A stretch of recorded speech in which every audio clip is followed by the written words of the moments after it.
Yeah, we just thank you, Anthony, for coming on. No problem, bro. It's gonna be good. Anthony Chung. Yes, sir. Get a little closer to your face. Yeah. All right. Here, put this bad boy up like that. Is that good? Yeah, that's good. It should be good. All right. Nice, dude. So, first off, your business, Oda Fit, dude. What is Oda Fit? So I pretty much started it since I work night shift. Mm-hmm. So pretty much while I was sitting there, I usually would draw at night and stuff. And I was thinking, I was like, I'm gonna do something while I'm here, like make it worth my time. So I decided to just fucking start a clothing brand. I was like, okay, I'm here for like 8 hours a night, and you see me like when you come in, it's like it's always super dead. People will come in just the same thing every single day, and to be honest, I was like, damn. Like honestly, like my job doesn't even need me. To be honest, like if you ever been to like Lifetime Fitness where they have the little like scanners to open up the doors and stuff, I'm like, damn, if they got one of those, I'd be out of a job. Yeah. Because that's literally like pretty much my whole job, just scanning people in. So I'm sitting there and I'm like, okay, well, how can I make my time more worthwhile? And I just YouTubed how to start a clothing business and made my whole website and everything. And the Oda Fit, so I'm half Japanese, half Mexican. My grandma's last name is Oda, and if anybody knows anything about like the Oda clan, I don't know how like deep into the Oda clan that I'm actually in, but my grandma's last name is Oda, and it was like an old samurai clan. And have you seen this show Shogun? Yeah, it's kind of based off like, not that's not the clan, but it's based somewhat like around that time.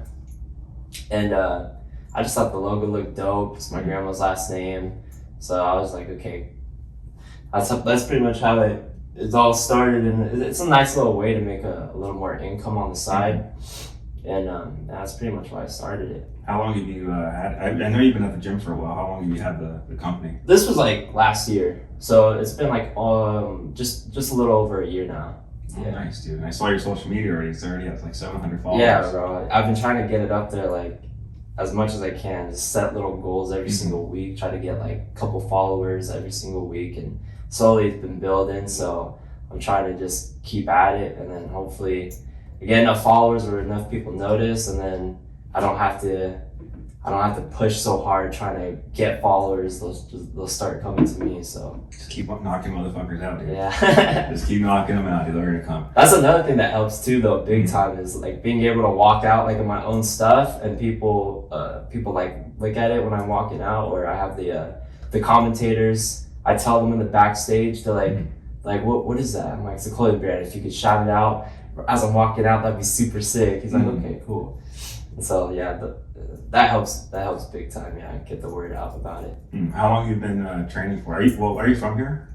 Yeah, I'm born and raised here. Yeah. Nice. So have you been training at the lab the whole time, or are you training other places as well? So I started training at like 16. So I was a junior in high school, and I didn't just turn 26. I feel like I did. I turned 26 back in December of last year. So it's 10 years. Yeah, just about 10 years, yeah. I trained over in Gilbert. It was at a gym called Power MMA, ran by Ryan Bader. I'm pretty sure he's in Bellator now. But it was his gym. It was like a giant facility, and I started out in Muay Thai and kickboxing. I had my first fight probably about like 6 months into training. I was just like being consistent every single day. I didn't really do after school sports or anything like that because I didn't have great grades. Like I was struggling at school, pretty much just with like math. I'm not good at math, but people are like, bro, you're Asian. I'm like, I know, it's the Mexican side that takes over. It does, dude. But yeah, so I started doing that after school, and I go there every single day. And then the coach saw me consistently in there. He's like, hey, you want a fight? And I'm like, yeah, sure. And I guess he saw potential in me, and I guess he was right, because my first fight I remember I fought it was a big Mexican dude. he's probably a foot taller than me. But I remember the week before I had that fight, I had torn my hamstring. I was in a sparring match, and I went for, it was like, it's called a question mark kick, where you throw the kick up and around, and I fucking didn't warm up at all. So I just threw it and I sent it, and it didn't land because as soon as I threw it high up and was about to whip it around, I just felt a huge rip on my fucking leg, and I'm like looking down my leg and I couldn't even like step on it. And he's like, bro, he's like, you have your first fight in a week. Why would you do something like that? He's like, you haven't even warmed up or anything. I was like, I know, I was just trying to look cool, bro. I wanted to land something cool on you. He's like, oh, you're dumb, bro. Now, what if you can't fight? And I'm like, it'll be fine. I'm just gonna rub a shit ton of Tiger Balm. We'll be good. Mm-hmm. And that's exactly what I did. Yeah, dude. What was your first fight like at 16 years old, dude? It was obviously an amateur fight, right? Yeah. It was I'm pretty sure, I don't know how accurate this is, but what I've heard from other people that fought under that promotion, the promotion was called, what was it called? This something combat sport. I can't really remember, but I think the dude that was running it, he was running like illegal fights where there was no like commission or anything like that. And this dude was running like, he would run Muay Thai fights, kickboxing fights, and he would run just like really weird random shit. Like he had like midgets fight and stuff like that. Like wow. It's fucking crazy. And but I remember that first fight, and I had my torn hamstring. It was on my left leg, and I'm backstage with my coach, and he's like Anthony. He used to call me Tony, Spandex Tony, because I used to wear a shit ton of spandex back then. And he's like, Tony, he's like, when you go out there, he's like, I don't want you to fucking show this guy that you have a little injury on your leg. He's like, just throw that leg. He's like, as soon as you go in there, just fucking spam that body kick. And I was like, okay, fuck. And so he got out a jar of Tiger Balm, but it was like the extra strength one. And he just got a whole glob of that and just started rubbing it like all over my leg. And I'm walking out and I'm like, fuck, bro. I'm so dumb, bro. I got my whole family out here, and like I have this big injury on me, and I'm about to fight this dude that I have no clue how good he is, whatever. And I go in there, and as soon as the fight starts, I just rip a body kick, and it just hurt like fucking bad. And my body still wasn't really warmed up, like it was just Tiger Balm, so my adrenaline wasn't going, so I still was feeling a lot of pain. And I ripped the body kick, and the kid just ate it. I remember the kid that I fought, he just like ate shots, like he was like Nate Diaz or something. And he starts just like walking me down, and I'm just keeping a high guard. He's like throwing punches, and I'm just covering. He has me against the ropes, I'm covering, and I have everyone like in the crowd screaming, and I hear like my family just like, Anthony, go, move. And I'm like trying to zone them all out, because I don't like listening to people outside of it. Besides my coach, I'm trying to just zone in on whatever my coach is saying.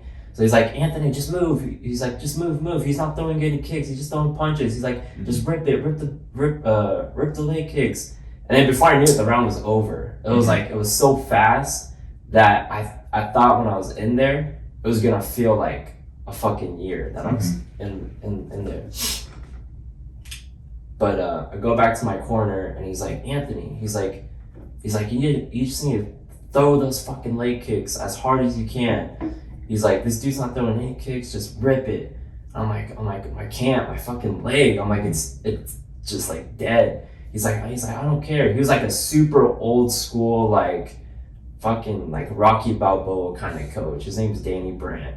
And he has a lot of dudes that fought in Glory Kickboxing, fought in some other like big time kickboxing organizations. But he runs a school right now in Mesa. It's a pretty solid gym. He has a lot of dudes that I think one guy's name is Sully. He fights in Bellator. But he has a lot of solid dudes. But yeah, super old school, super like, you gotta get just all your row work in. You gotta just, don't even hit weights. You just do push-ups and pull-ups, and that's all you need. So I'm in there, and he's like, I don't care. You rip it. You rip as many kicks as you can. He's like, until your leg just goes numb. And I'm like, okay. And then at this point, my adrenaline's just like pumping. I'm like, all right, let's go. So it's like the second round. I go back out there, and I remember I hit the dude with like a hard left, and he kind of stumbles and backs up. And I go again, and I hit him with another left, and he backs up again. And then I go, and he thinks I'm gonna hit him with a left the third time, so he like slips it, and it's fucking crazy. Like, I don't even know how, like, I thought he was gonna slip that way. But as I'm throwing the cross, we call it I can't say it, like the code words or whatnot. Yeah, don't get the code words. Did you do like a kick out, like the Leon Edwards? Yeah, I threw the cross, and I threw the head kick right after it, and I landed straight on this dude's nose. And this dude had like a fucking giant nose too. Like, it was like a mountain. So it landed flush on that nose, and then just dropped the dude. And I remember as soon as I landed it, like, I thought it was MMA. I was about to go in for another punch, but I stop, and the ref picks me up and tosses me to the side, and everyone's going fucking crazy, like, oh, and the ref's just like, oh, no. And I was so hyped. I remember afterwards, I got out of the ring, and I was just like, I'm like, holy shit. I'm like, what the fuck happened? And my buddy that was in the crowd, he recorded the whole thing, and I remember he showed me afterwards, and I'm looking at the footage, and I was like, bro, I can't believe I fucking did that. Like, that was crazy. And then from there on out, yeah, I was hooked, because it's so like in the moment, and it's so chaotic, and everything happens so fast, and there's like so much on the line with, like, you know, your ego, with like your family watching you and everything. But so that's a huge scary part for sure. But at the same time, it's like, they're still gonna love you. Like, I haven't lost I've lost like jiu-jitsu tournaments and stuff like that, but as far as like when it goes down to like throwing fists, I haven't lost a fight yet. And I hope I never do, but God forbid if it does happen, your family's still always gonna love you, and they're gonna support you and be like, you're badass for even fucking doing it. Yeah, so. Yeah. 1 second. Let me say you're not recording. I'm like, okay, I'll start over the story. Yeah, that was like 15 minutes. Yeah, I wouldn't want you to redo all that. I was gonna be a little upset if you had to, so I just wanted to verify. What were like the nerves like when you first fought? And then compared to like your fights, how many fights have you had personally? 7. 7 fights total? Yeah. And from when you were 16 till now? Yeah. So the gym I trained at ended up closing down, and it was a really big facility. So a lot of people that I know of, it was mostly the jiu-jitsu people. They were doing this thing where they were doing like, and I don't know how the people that were running the gym didn't catch it, but they were doing this thing where they'd all be on a family plan, even though they're not related. So it'd be like 10 jiu-jitsu dudes all on the same like membership pretty much. So I think that's kind of like what fucked them over, was a lot of people were doing that. And obviously that's not enough money going in if you have a weightlift facility on one side, and then you have an octagon, open mat space, a boxing ring, a bag area. Like it's a massive facility. Yeah, they have a sauna inside and showers, all that stuff. It's way too big for something like that to go on. So I don't know if exactly that's what made that gym close down, but that definitely probably was a big part of it. So after that gym closed down, Ryan Bader started his own private gym, and it was an invite only. So I was like, fuck, I'm not close to Ryan Bader like that. Like, if I shot him like a message on Instagram or something like, hey, I trained at the lab, blah, blah, blah, I want to like go join you or train, whatever. And because at this point, he was still in the UFC, and I think he had just fought, I can't remember. He was still in the UFC at this point, so he, you know, people probably DM him all the time, and he just probably ignores them. So I was like, okay. I'm like, this sucks. I'm like, I'm out of a gym. I don't know where I'm gonna go. I live in Gilbert, which is kind of like BFC. Like, if you live in Gilbert, like, all the best gyms are either you have the lab or you have Fight Ready Scottsdale, but those were like ways apart from where I was at. So I was like, damn, I'm like, okay, I'm out of the gym. And then at the time, my coach didn't have his gym yet. And so in the meanwhile, I was training at a LA Fitness. Like, it's fucking crazy. But they had a huge bag area at the LA Fitness. And I used to just go in there every night. And it was all wooden floors. So it was like terrible on the feet. Just like really bad for your feet. But I go in there, take my shoes and socks off, and just go into my fucking like fight gear or whatever, and I would just hit their bag. And I remember all the LA Fitness people, they just like walk past me, and they'd be like looking through the mirrors, like, damn, this kid's like, this fucking kung fu kid's like in the LA Fitness hitting the bag right now with no shirt. But so I was doing that for like a couple months until I was like, okay, bro, I can't keep training here like this. Like I have to go to an actual gym. Like I need fights. I have to go somewhere where they do MMA legit. And so I called my buddy, he was in the military at the time, and I asked him, I'm like, hey, because his family lived down near the lab, and I'm like, hey, you think if I hit up your family that they let me like move in with them since you're not, there's a free room? And he's like, yeah, bro. He's like, hit them up. I'm sure they'll be down for that. I'm like, okay, cool. And so I hit up his family, and I've noticed his family pretty much for my whole life since I was in like kindergarten. So I hit them up. I'm like, hey, this is Chung, and I'm like, I was trying to see if I can move in with you guys. They're like, why? I'm like, I need a place to train. I'm trying to pursue MMA, blah blah blah. They're like, okay, yeah. They're just down for it. They're like, okay, cool, yeah, you can. We'd be down for it for sure if you can help around the house, because it's just the two of them at the time. I'm like, okay. So I moved down there. I started training at the lab. Oh, bro, we're gonna go through some stories, bro. I have some like crazy. How old were you at this time? I think I had just turned 20. My last fight before Power shut down, I was 19. I fought for an amateur Muay Thai title. How many fights do you have at Power? 5. So I've only had 2 so far at the lab. So I tell my girlfriend, I used to, because we did the whole long distance spiel, whatever, and I ended up moving to New Mexico, but I used to tell him, like, I feel like I'm just like cursed, like not being able to get these fights. Like I feel like first I have a gym that closes down. When I first started training, it was like my coach was like asking me if I wanted to fight like every other month, it felt like. And I went from that to like getting no fights, and I was like, man, I gotta find a gym. And then you can't just go to the lab. You go to the lab, you know how it is. You can't just go to the lab, be like, hey, I want to train on the fight team. Oh, okay, cool. Yeah, you start next week. It's like, no, you got to like put in the work. You got to show that you're committed. You got to show that you're dedicated. You got to show potential. You got to show that, you really want it before you get put onto the team. So I moved down from Gilbert down here and started training at the lab, met John Crouch, all those coaches. Started training with just the afternoon classes, and I was just being consistent with it. The lab ended up making the new location, and John Crouch asked me if I wanted to be on the team. I was like, yeah, like hell yeah. That was probably like almost a year in, so I was probably like 20, just about 21 at this point, where I was just consistently training, trying to just show them that I was good enough to be on the team.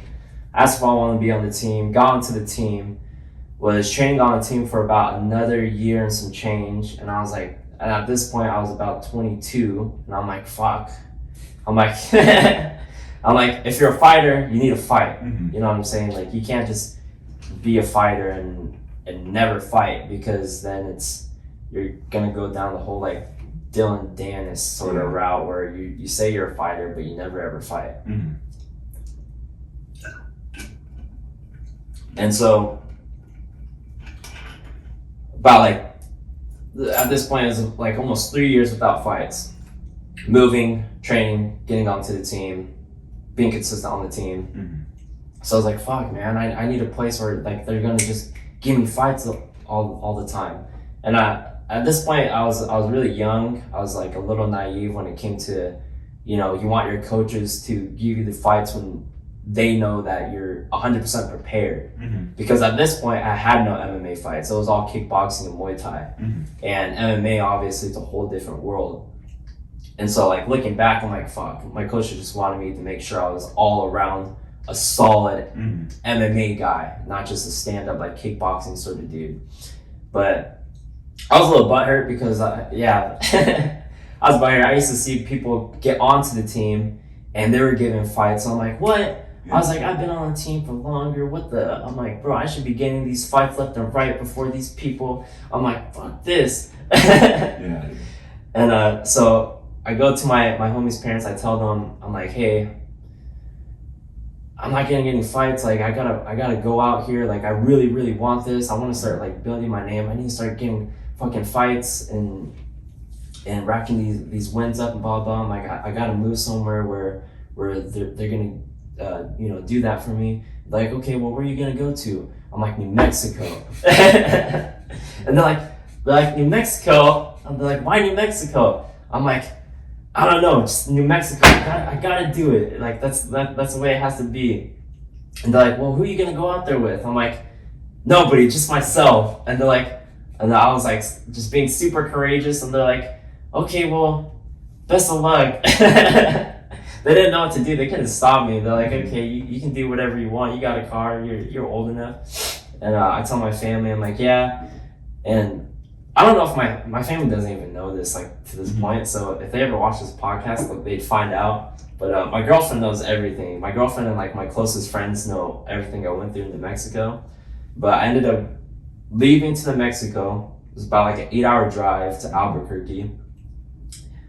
Get to New Mexico, I had probably like $500. Like, that was it. I had $500. I had $500 in my car.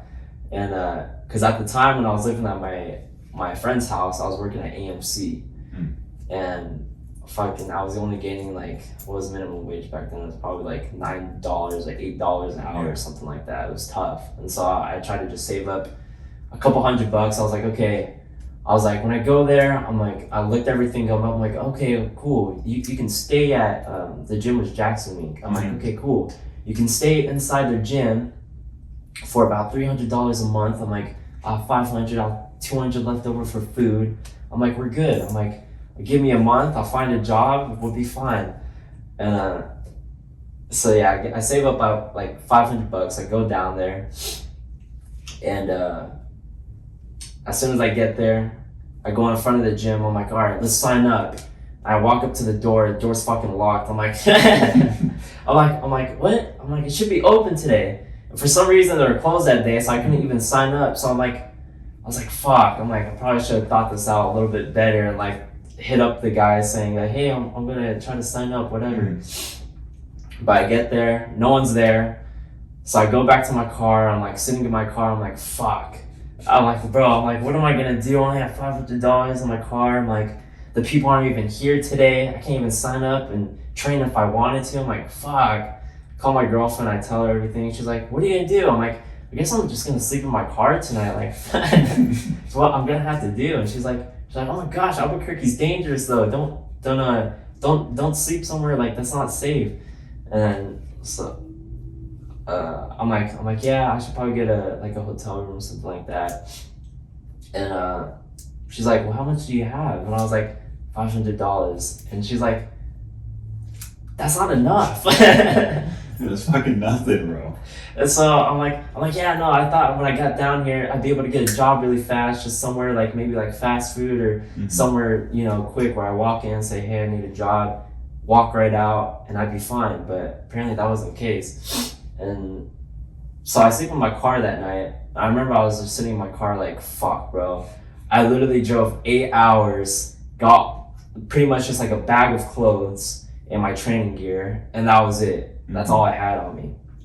And I'm like sitting there in my car like, bro, like I want this so bad that like whatever, like I'll sleep in my car, whatever I have to do, like I want this really bad.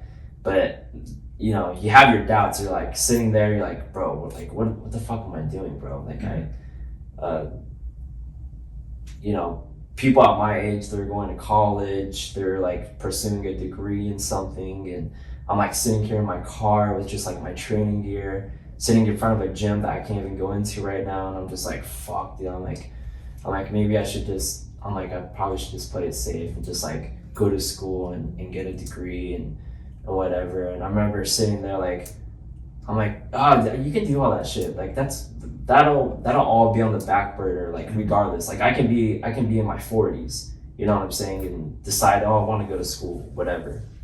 I'm like, that'll always be there. You only get such a small amount of time being a fighter, and once it's gone, you can't go back in time and be youthful again. So I'm like fuck it, no, like while I'm young, I'm gonna keep at it, keep pursuing this, and if the day comes where I can't do it anymore, then so be it, and I'll find other ways, whether it's like doing full-time into clothing, full-time into whatever it is. I'll do that. But in the meantime, I'm gonna keep going and pursuing this. And so the next day comes around, and it's this Russian dude, his name's Misha. And he's just this angry Russian guy for like no fucking reason. He opens up the doors, and I see him walk into the gym. I'm like, oh, thank God. I get out of my car. I go into his office, and I'm like, hey, I'm here to sign up and get some training. And he's like, where are you from? Blah, blah, blah. And I'm like, I'm from Arizona. I've trained at Power and the lab. I have this many fights, and I want to keep training and get some MMA fights here. But he's like, okay. He's like, are you trying to stay in the dorm? And I'm like, yeah, I'm trying to live in the gym and like train full time inside this gym. He's like, okay. He's like, 600. And I'm like, bro. I'm like, I thought 300 for to stay at the dorm. He's like, no. He's like, 500 stay in dorm. He's like, 100 membership. I'm like, bro, what? And then I find out. I'm like, what's the minimum wage of New Mexico? Fucking worse than Arizona. It was like $7.50, and I was like, bro, I'm like, I'd be having to work 50 something hours just to afford to fucking like train here. I was like, bro, what? I'm like, is there any way you can like lower it? He's like, no, same for everybody. I'm like, fuck, and I'm like, I only have 500. He's like, well, 100 membership, and then he's like, I don't know what to tell you, and I'm like, okay, I'm like, just give me the membership, because I didn't have that much money. All I had was like $500, like I said. And so he takes the 100. He's showing me around the gym. I meet a lot of cool dudes. One of them trains at lab to this day. He ended up moving from New Mexico down here to train and also to go to school. His name's Justin. He's a super cool dude. Ended up meeting that guy. He became like a lifelong buddy of mine, and I met a lot of cool people there for sure. But he showed me around the gym. I'm like, man, this is like every fighter's dream. Like, you have the bags, you have 2 cages, you have all this mat work, you have people living here upstairs, like this whole like community going on. And yeah, he's showing me around, and he's like, yeah, these are the dorms if you decide to stay in. And I'm like, fuck, must be nice, bro. And at this point, I'm not even thinking about like what I'm gonna do. Like, you know what I'm saying? I'm just like, I want to train, whatever. And so he gives me a little fob scanner to go ahead and scan in, because it was like a 24/7 gym. Like everybody that had a membership had full access to the gym at all times, which was super cool because they had a kitchen, they had showers, like they had everything you needed, like laundry, whatever.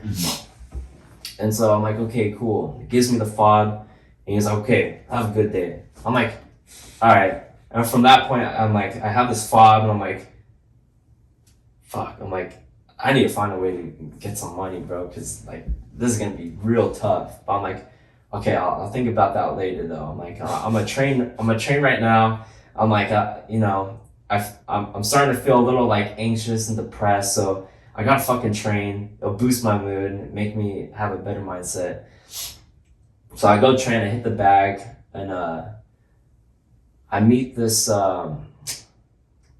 they have like a little practice going on at this point. It was like in the afternoon. And they have like they had an amateur program, they had a pro program.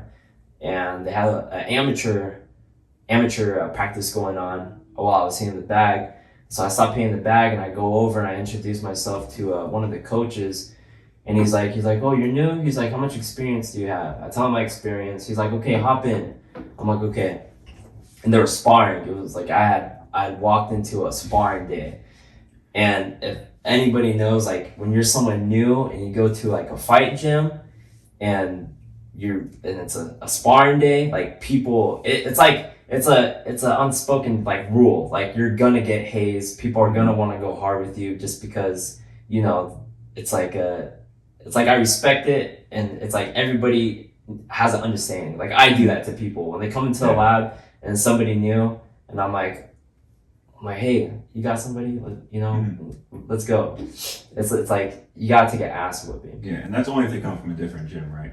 Right, 100%. Even especially if you know it's like a gym that you could potentially have like a rivalry with, sort of thing. You know, like if someone from like Fight Ready came down to the lab and had just like started training at the lab, they're gonna get like smoked. People are gonna be like, oh, you're a Fight Ready guy. Okay, like welcome to the lab. But yeah, I walked into a sparring day, and I'm sparring with a couple people. People are a lot of the amateur people.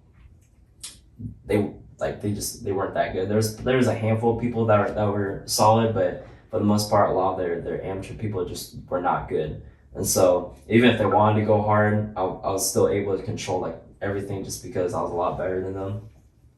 But I ended up going, this chick was trying to haze me, and I'm like, no offense, but like, you're a chick. I'm like, not saying girls aren't good, but I'm like, you're not gonna smoke me, like, and because she was like, she had like a karate or taekwondo background, and she was just trying to throw like crazy shit at me, like spinning shit, fucking tornado kicks, like just crazy shit.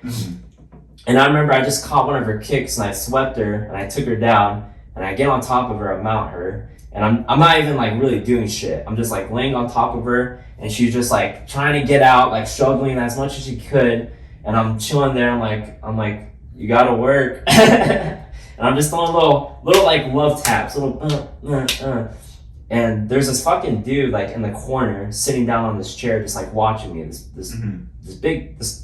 This tall black dude. He wasn't really stocky. He was just this tall, lengthy black dude. And after the sparring round, I get up and I shake her hand. I'm like, good stuff. I'm like, nice to meet you. My name's Anthony. Blah blah. She's like, oh, nice to meet you too. Thanks for the work. And this dude comes over, and I guess he was pissed that I was like a new guy and I was like giving people work at the gym.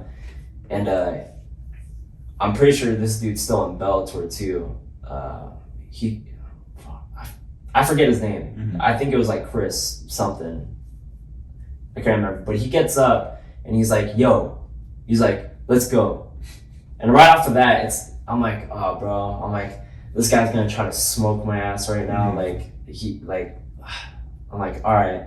So I didn't want to look like a bitch. I'm like, okay. I'm like, let's go. And yeah, so we start going, and he's just like chasing after me, bro. I'm just like, just trying to knock my head off, and I'm like, fuck.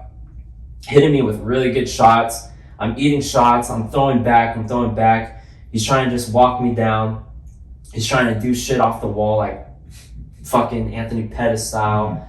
And the round ends, and he's like pissed that he didn't like knock me out.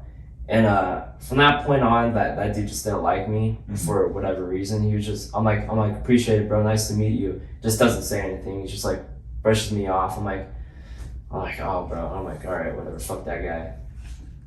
And then after that sparring practice, the coach came up to me, and he's like, hey man, you did pretty good. He's like, you did some solid work. He's like, you gonna be here tomorrow? I'm like, yeah, I'm staying here for a while, so you're gonna see me quite often. He's like, okay, cool. He's like, I'll see you around. I'll see you tomorrow. I'm like, okay. Practice ends, and I'm like, okay, this money situation, like reality hits me again. I'm like, man, I need to find a way for this money situation to be resolved. Get in my car. I'm driving around Albuquerque. Anybody that's been in Albuquerque, it's like, have you been to New Mexico? Yeah. It's grimy, bro. Like it's, especially Albuquerque, you have homeless people. They're not just homeless people, like here in Arizona, we have homeless people, but a lot of the homeless people, for the most part, are more just like content with themselves. They're not trying to like cause any chaos or whatever. But in New Mexico, it's like the homeless there, it's like they're chaotic, bro. Like they're trying to start shit. And I have a whole bunch of stories about like the homeless situation there. But I mean, at that point, I was technically homeless, so I was like, I had a car, which, it's something going over my head. But so I'm driving around Albuquerque. I'm trying to look for a job. I go to this pizza joint. I go in. I'm like, hey, you guys hiring? And they're like, there's a bunch of teenagers working there. They're like, yeah. I'm like, cool. I need a job. They're like, all right. We'll interview you tomorrow. And I'm like, okay, sick. I'm like, there you go. And so I get into my car, tell my girlfriend, I'm like, yeah, I just got a job, I think. And she's like, really? I'm like, yeah, they're gonna interview me tomorrow. But I'm like, I for sure have the job. It's just a pizza place. It's not that fucking hard. And so, so later that night, I go into, I'm trying to drive around and like scope out the area to see like the bad parts and the good parts, if there are any good parts. And when you first drive into New Mexico, it's pretty nice. Everything that's like outside of Albuquerque is relatively pretty nice. And it's when you keep going in where it just gets grimier and grimier. And so I'm like, okay, I'm gonna backtrace my steps, and I'm gonna go out of Albuquerque and see the nice parts, and see where I can like sleep, knowing that I'm safe for the most part. So I drive into this neighborhood that you pass as soon as you get into Albuquerque, and it's a pretty nice little apartment complex, and it was all gated, and they had a security driving around throughout the night, so it was like pretty safe. I'm like, okay, cool. I'm like, I'll just lay here for the night. I'm safe. I don't have to worry about anybody trying to rob me or whatever. And so I park in the back of this complex, and I sleep in my car. And it was like that for a while. It was like that for a couple months. Oh wow. Yeah, because at that you can't afford anything. Like even if I was to work like 50 plus hours a week, my checks were barely scratching like 700. And so if I chose to live in a dorm at that point, it was like I'd be broke, and I have no money for food, and then you need gas, and then if my training gear went to shit, I need more training gear, I need to buy more shit. And so at that point, I'm like, I have a roof over my head, technically, for the most part. I have a gym that's open 24/7. I have full access to a kitchen. I have full access to my laundry, showers, everything I need. Like, I'm fine. It saved me like $500. At that point, I'll be good. I'll have money for food, and yeah, my girlfriend helped me out a lot though. Like there was times where I was struggling, and she's like, I sent you money for food. And I'm like, oh, you didn't have to do that. But I'm like, oh, thank God. Yeah. And yeah, so it was like that for a while. And then one night I end up going to the same apartment complex that I would sleep in and like lay low. I drive up here, and the whole front of this complex, like all these cops and all these ambulances, like all these people just like swarmed around this apartment complex. And I'm like, what the fuck is going on? I'm like, bro, I can't get into they were blocking the entrance and everything. I'm like, I have to get in, bro. I'm like, I don't know where else I'm gonna sleep. Like I don't want to risk parking my car somewhere that I don't know, because like it's a dangerous place. I don't carry a weapon or anything like that on me. I have like a pocket knife, but besides that, I don't have a gun. I don't have anything like that on me. So I'm like, fuck, I gotta try to find a way to get in. And I'm talking to my girlfriend like through my headphone. She's like, what's going on? I'm like, I don't know. All these police are here and they're blocking the entrances for some reason. But there's like this space. There's like, bro, I'm just making bad decisions like left and right and just not really thinking. I'm like, there's this little gap where these police cars and everything like weren't in, where I could like go right through and go through this gate and get into the apartment complex. And sorry, my mouth is so dry. Oh, you're good, dude. And so I drive through this small gap, and I get stopped. This police is like, hey, he flags me down. I roll down my window. He's like just freaking out. He's like, what the fuck are you doing? He's like, are you dumb? And I'm just like, my girlfriend is like, I'm talking to her on my headphones. She's like, whoa. She's like, what's going on? Is that the police? And I'm like ignoring her because I'm talking to the cop.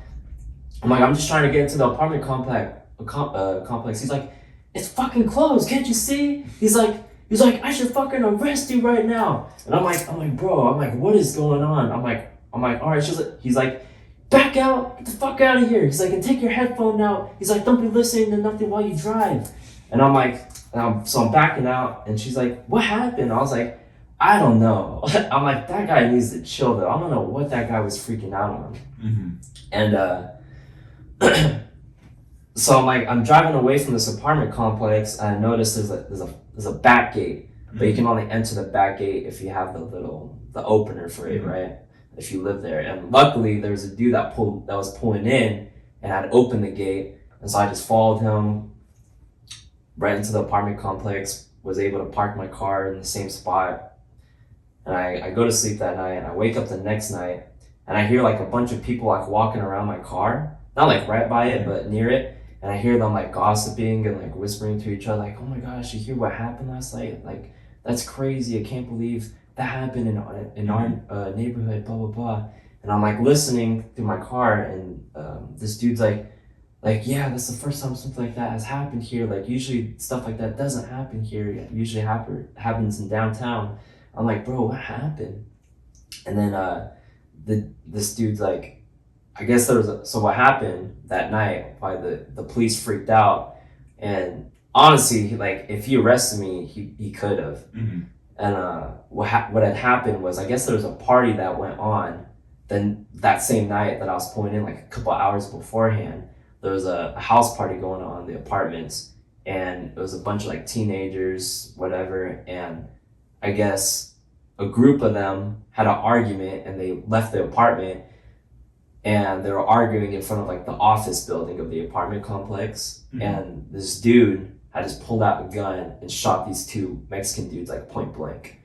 And yeah, bro. And so shot them point blank, and they drop on this patch of grass that's right in front of the office complex, which is the same not same exact, but right next to it is where I was pulling up. Mm-hmm. So I didn't know, but I was driving into an active like crime investigation scene. Mm-hmm. And that's why the dude was freaking out on me, and I'm like, fuck. I'm like, and I didn't look, but I guarantee if I had like been more visual and like scoped it out, there definitely would have been like body bags or whatever.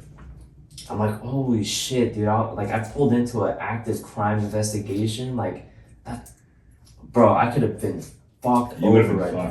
Yeah. I'm like, that dude was freaking out on me, but at the same time, he was being like super cool, because he could have arrested me if he wanted to. And yeah, I'm like, man, that's fucking crazy. And I'm like, that something like that happened, like in a nice part of New Mexico. Mm-hmm. I'm like, shit. So I ended up going back to the gym, and I'm putting on my training gear, and I hear a couple of people inside the gym talking like, did you hear what happened last night? Like, I know, that's crazy, bro. Like, how could people do something like that? I'm like, are you guys talking about the two people that were shot point blank last night? And they look at me, they're like, no, what are you talking about? And I was like, what are you guys talking about? Like, bro, they found a little girl's like dead body in the lake near downtown. I was like, bro, what? I'm like, last night? And they're like, yeah, bro. I'm like, bro, 2 people were like shot and killed at this apartment complex I go to last night. And they're like, for real? And then we see all this on the news. I'm just like, bro, like, Albuquerque was like Gotham City, bro. I'm just like, all this crazy shit is going on. And then while all this is going down, like beforehand, I'm all telling my girlfriend, like, move down here, like, it'll be fine. Like, you can go to school down here, you can get your medical license and blah, blah, blah, blah. And I'm like, I'm looking back on it all, I'm just like, bro, I cannot, like, you can't raise a family, like, around something like that. Like, you just can't. And there's so many other times, like, I'll give you, like, 2 more stories I have with the whole dangers of Albuquerque, but, like, there was another time where I was out really late inside the gym training with this buddy Caleb, and we hear like a bunch of screaming and yelling outside, and we go outside in front of the gym, and it's a Martin Luther King Street, and so it's like a straight shot. You go down this road, and it's like there's bars, there's like restaurants, it's the whole nighttime thing going down, and we see this girl just like screaming and yelling, and we see this fucking homeless dude just like right under a street light, not even being like secretive about it, just like all the lights on and whatever, it's nighttime, but he's just like straight up trying to like rape this chick, like trying to just rip her clothes off and stuff. And this girl, she was probably like walking somewhere, probably back to her place from one of the bars or something, so she was probably like a little out of it, and this dude probably was trying to, take advantage of that. But she's like yelling and screaming for help, and me and my buddy look at each other and we're like, holy shit, is this girl being like raped right now? Like, is she being assaulted? And we look at each other and we start like hauling ass, like we start running over there, and we start running. There's this bridge that they were right by, and this cop car comes from under the bridge, comes out of his car, and he's like, get the fuck on the ground. He's like yelling at this homeless dude, and this homeless dude like doesn't care. Like, he doesn't care about getting shot because he's still going at it. He's like looking over at the cop. He looks back over at the chick, and he's like, no, like, I'm gonna get something out of this. And the cop's like, he's like, I'm warning you. He's like, I'll shoot. Get on the ground. And then the dude finally comes to his senses. He stops and he gets on the ground. The police handcuffs him, and the chick's all sitting there on the curb, just like crying her eyes out, like, freaking out, like she almost got raped. And me and my buddy are looking at each other like, oh fuck, like, thank God, bro, like, thank God, like, this cop came out of fucking nowhere and was like a superhero and like arrested this dude, because it's dangerous, like, fighting. That's why you avoid getting into fights with like homeless people, because you don't know what the fuck they're carrying, you know what I mean, in terms of like diseases and shit like that. And like, because as a fighter you get blood tested all the time, and if you have something like that, could be your career, like it could be over. And you give someone a good punch, you punch them like their face or something, you get their blood on you, you get a cut on you, shit gets in there, like you're done. And so it's super risky trying to get into like fist fights with a lot of the homeless, especially in Albuquerque, because like most of them, they're drug addicts, they share needles, all that shit. But yeah, so we're just like relieved, like, okay, bro, this chick's safe, like, thank God we didn't have to step in and like fuck this dude up. And then the last story I have with all that is I have another buddy of mine, and his name was Brandon. He worked at a Chipotle in downtown, and he ended up closing one night, and I'm training in the gym, I'm hitting the bag, it's probably like midnight. He comes into the gym and he just looks like fucking, like, he's all sweaty and shit, he's in his Chipotle uniform, and his hand's all bleeding. And I'm like, bro, you good? I'm like, what happened? He's like, Chung. He's like, bro. He's like, I just got jumped. And I'm like, what? I'm like, by who? He's like, a group of homeless people, bro. And I was like, and this Brandon dude, big fucking black dude, like just shredded. Like, so I was like shocked that someone even wanted to pick a fight with him, because like, take a one glance at him, you're like, bro, I'm good. I'll stay my way out of this, guy's path. But just, yeah, fucking shredded black dude, probably like 5'11", 5'10", something like that. But I'm like, someone picked a fight with you? And what were you doing? And he's just like, bro, I was just closing up at Chipotle. And he's like, and I was walking home from Chipotle, and as I'm walking down the street, this homeless dude like sets me up. He stops right in front of me, and he's like looking at me, and I'm like looking at this homeless dude like what the fuck, like what's up?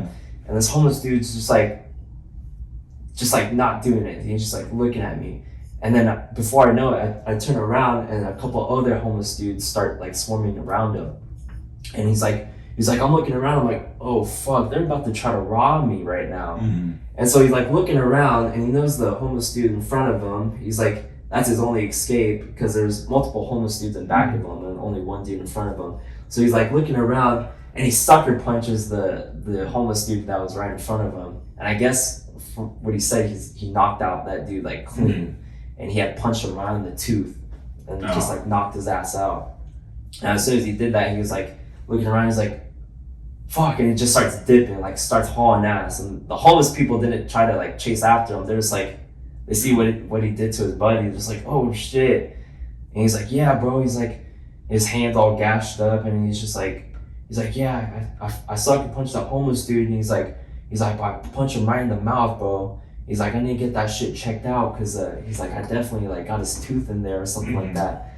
I'm like, yeah, bro. Like, thankfully he was all good, but yeah, just crazy shit, bro, that happened in New Mexico. And I was like, bro, I cannot stay there. Yeah, I can't stay here for like multiple years and just like, yeah, I can't do it. And so I was like, I gotta go back home, bro. And thankfully, this was 2019, December of 2019. And at this point, I was 23, and this was like right before COVID. And when COVID happened, you already know, like, they shut everything fucking down. They closed off like state borders, like it was that bad. And I heard like this whole COVID thing going on in the news, like that they're starting to shut down states. And I'm like, fuck, I'm like, if they shut down New Mexico, God knows how long I'm gonna be stuck in New Mexico. Because regardless, at this point, it was like, even if I wanted to get fights, you literally couldn't because of COVID. Like, they literally just shut everything down. I'm like, okay, I'm not about to be stuck here in New Mexico, fucking just in my car for who knows how long and not have any fights. I'm like, fuck that. I'm like, I'm going home. So I went home, and as soon as I get back to Arizona, that they ended up shutting down New Mexico borders. And so I was like, oh bro, thank God. Like, I would have been fucked, like stuck there for a long time. And then then COVID happened. It was like another year and some change of like everything shut down, no fights. And I'm just like, fuck, bro. I'm like, I feel like I trained so much. I trained like all the fucking time, and I'm like not getting anything out of it. Like, it sucks, bro. And like, it puts a toll on your mind. It's like you do something every single day, and you're not seeing any of the fruits of your labor, and it just starts like putting a toll on you.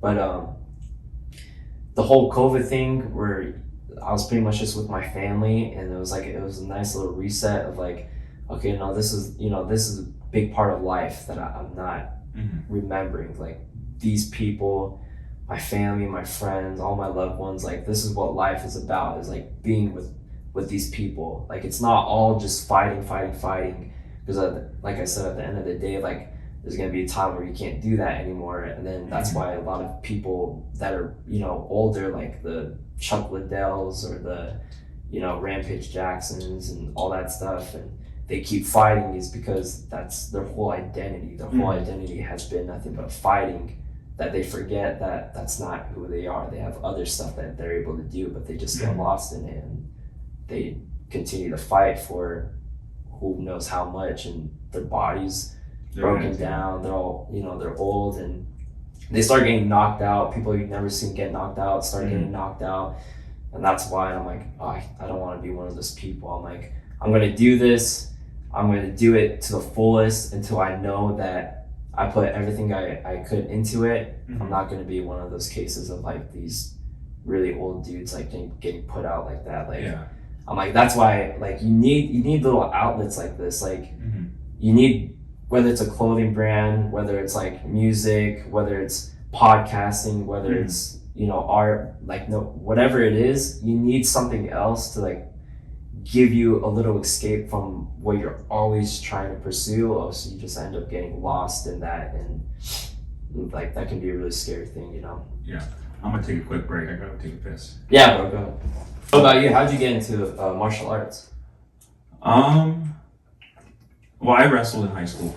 So Okay. I always wanted to fight growing up. My cousin was a boxer, and Nice. I saw him fight, and I was like, I want to fight. Nice. And my mom would never let me fight. She'd said, no, I'm not going to let you do all that. But she let me race motocross. But I don't get what the justification was there. She let me race and risk my life doing that. My friend died racing motocross. And so she still let me do it. But she would never let me fight. So my sophomore year, I got into wrestling. Yeah. You do it competitively, the motocross? Yeah, I raced a nice. little bit. Yeah, it was fun. You were able to do like the big jumps and all that shit? Yeah. Damn, bro. That's scary. I did BMX for a little bit, but just bicycles. That's no joke, bro. For a motorcycle too, like that's crazy. Yeah, I got fortunate. I was fortunate. My mom started dating my stepdad, and he was into he was into motocross, and so was my stepbrother. And when they got together, we started racing, so it was fun. We live right by Speed World. Do you remember Speed World? Yeah, they closed it down, huh? Yeah, I remember that. Yeah, so we live by Speed World, so we always had practice to go there. Nice. Go to the track. Yeah, my sophomore year, my buddy who lived down the street, he raced motocross with us. He started wrestling. His dad wrestled growing up, so I got him in wrestling, and I couldn't let him fuck me up. Right. Because I was the biggest one in the neighborhood, and we'd all wrestle, and I was like, dude, if he gets in wrestling, he's gonna be able to fuck me up. So I started wrestling in my sophomore year, and I just fell in love. Nice. And actually, you know what Talon Glasser is? He trains at Talon. Yeah. Yeah, dude, he humbled me real bad. Yeah. That dude's good. Yeah, I met him. I think he was like 100 something pounds. Very, very, very small kid when I first met him. Yeah. And I was 160, and we wrestled. You guys lived in the same neighborhood with each other? He lived out in Whitman, so I lived out in the middle of nowhere. Okay. By Speed World, and we just kind of went to different schools. So I'd see his brother. I played baseball with his brother. We'd be competitions at school, as competition in my school. Yeah. In grade school, so I'd see his brother all the time, Brandon. And then when I saw him in wrestling, I was like, oh, dude, I'm gonna wrestle this little fucker. I'm gonna fuck this little dude up. Look at this little skinny kid. And I didn't know he was training at the lab before that. Yeah. And he fucked me up. He shit on me. What was the weight difference? I think it was like 40, 50 pounds. 40, 50 pounds? Okay. Yeah, I was bigger than him. Yeah. Bigger, taller, stronger. And he fucked me up. I got humbled so quickly. Was it like you got gassed out? Like you guys No. were just going for a while? No, it was quick. Yeah. It was quick, dude. It was humbling. Yeah, it was very humbling. I thought I was gonna be able to fuck him up. And how much wrestling experience did you have at this point? my neighborhood. No. Yeah, I wrestled my neighbors. I watched UFC. You know, that was an extent of my wrestling career. And then I started wrestling. I was alright. I think I was talented enough to be good, which was kind of like a curse. Yeah. Because I would go wrestle, and I was good enough to win. Yeah. And that's all I told myself. I'm good enough to win. And then I started getting my ass whooped. Yeah. And then we started doing good again. And then I was never consistent. So wrestling was fun. And then I got into the lab probably around 2020 when everything started opening back up. Okay. Yeah, it was November of 2020 I got into the lab. And Ryan, the guy with the polar bear on his shin, he's a black belt over there. Oh, Ryan Brooks? Big white guy. Big white guy. He trains mostly in night classes. Bald dude? I don't know if he's bald. Big white guy. Like 260. I probably know who he is. If you look up at the wall, he's up on the wall. So okay. Yeah, he's a young guy. He was there for a while. But I went in there to the lab with my buddy because I wanted to fuck him up. Yeah. And so we went and did Nogi. We did Benson's class. So I wanted to fuck him up. Hey, bro, let's do a free trial so I can fuck you up. Yeah, pretty much. Well, I convinced him with different ones. I was like, dude, let's go try out some MMA. Let's go do it. I think it'll be fun. But in my head, I was like, I just want to fuck you up. I know I could fuck you up, so I'll have confidence. And then, Ryan saw that, and he fucked me up. Damn. He wouldn't let me stop. So after class, he's like, yeah, come roll with me. And so we rolled for another 20, 30 minutes, and it was just nonstop getting my ass beat. Damn, just 20, 30 minutes straight, just like pretty much one whole long like roll. Well, yeah, I would say it was just him fucking me up. After I tapped, he'd be like, all right, come back up, and then he'd just go shoot on me and take me down. I suffered the whole time. Bro. So I went to go fuck my friend up, and I got fucked up the whole time. And then I fell in love though, so I was like, yeah, I'm coming back. Yeah. Because if that guy did that to me, who knows what all these other motherfuckers can do to me. I felt like a big bitch. A big bitch going in there. And then I stayed there for a while at the lab, and then we moved to San Diego. Went to Victory MMA out there with Dean Lister and all them. Oh, nice. And dude, I was just Sonic Solar, so I just want to do something on the side to keep training. Yeah. And then when I moved back here, I just went back to the lab. That's cool. So when you got back, how long were you in New Mexico for? Just probably about like a year and a half, just about. Mm-hmm. Yeah, just about a year and a half. But You lived in the apartment complex the whole time, or you ended up getting a place? so I was staying at that apartment complex, and then when all that shit went down with the murders and whatnot, I was like, yeah, I'm not fucking staying here anymore. I'm like, fuck that. And I found this. There's a little. It's not even a parking lot. It's a little dirt area in back of Jackson Wink, and I didn't even realize it, but there was like a community of people like living out in their RVs and like trailers and cars and shit in the back of the gym. I'm like, okay, cool. I'm like, this is perfect. It's a little like community. So I pull in the back of the Jackson Wink, and yeah, everyone, like all these people are just sleeping in their cars and shit and doing the same thing I was doing, like using the little fob just to get into the gym. And they were super cool. Like they knew my situation. I got to know all the people that trained at Jackson Wink that were in the same situation as me, and we'd all like give each other food and shit like that. Like it was a cool little like community that was going on. But it's a fucking safe community, dude. Imagine someone trying to rob one of you guys. Yeah. Nothing but fucking fighters in Yeah, that community, dude. I know, that's what I was saying. But there was for sure still some times where the whole like thing with the key where you have access 24/7, like there'd be people that leave the fucking doors open or unlocked, and homeless people would be able to just go right into the gym. Like there was a couple times where there'd just be like a homeless dude like sleeping on the mats, and you'd be like, bro, you'd be like, hey, you gotta get out of here. They don't budge. They don't care. They're like, fuck you. Like I'm sleeping here for the night. And at that point, you gotta get a couple of buddies and like intimidate them and be like, yo, you gotta go. So were you coming back and forth, like coming to visit your family, or were you just out there a year and a half without coming to visit? Yeah, I was probably like once every couple months or something. I'd come back down and go visit my family and let them know. Like they actually came down to visit me one time, and I have my buddy Davion Franklin. He's in Bellator right now. I think he has a fight coming up actually, but he's a heavyweight, big ass black dude. I met that guy at Jackson Wink, and I was taking a nap one time in the kitchen, and I was laying down on their sofa, and he comes up to me and he's like, yo. I'm just like, what the fuck? And I'm laying down on the couch and I look up and I just see this fucking big ass black dude, and I'm like, I ain't got nothing on me, bro. No, I'm just kidding. He's like, yo. He's like, what's your name? I'm like, Chung. He's like, all right, Chung. He's like, yo, you think you'd do me a favor? And I'm like, yeah, what's up, bro? And he's like, yo, you think you could drive me somewhere? I don't got a car. I'm like, yeah, I got you, bro. We ended up becoming like really good friends, and super cool dude. But yeah, that's how I met that dude. I'm like, damn, this big ass black dude like coming up to me. I'm like, what the fuck does he want? You know what I'm saying? And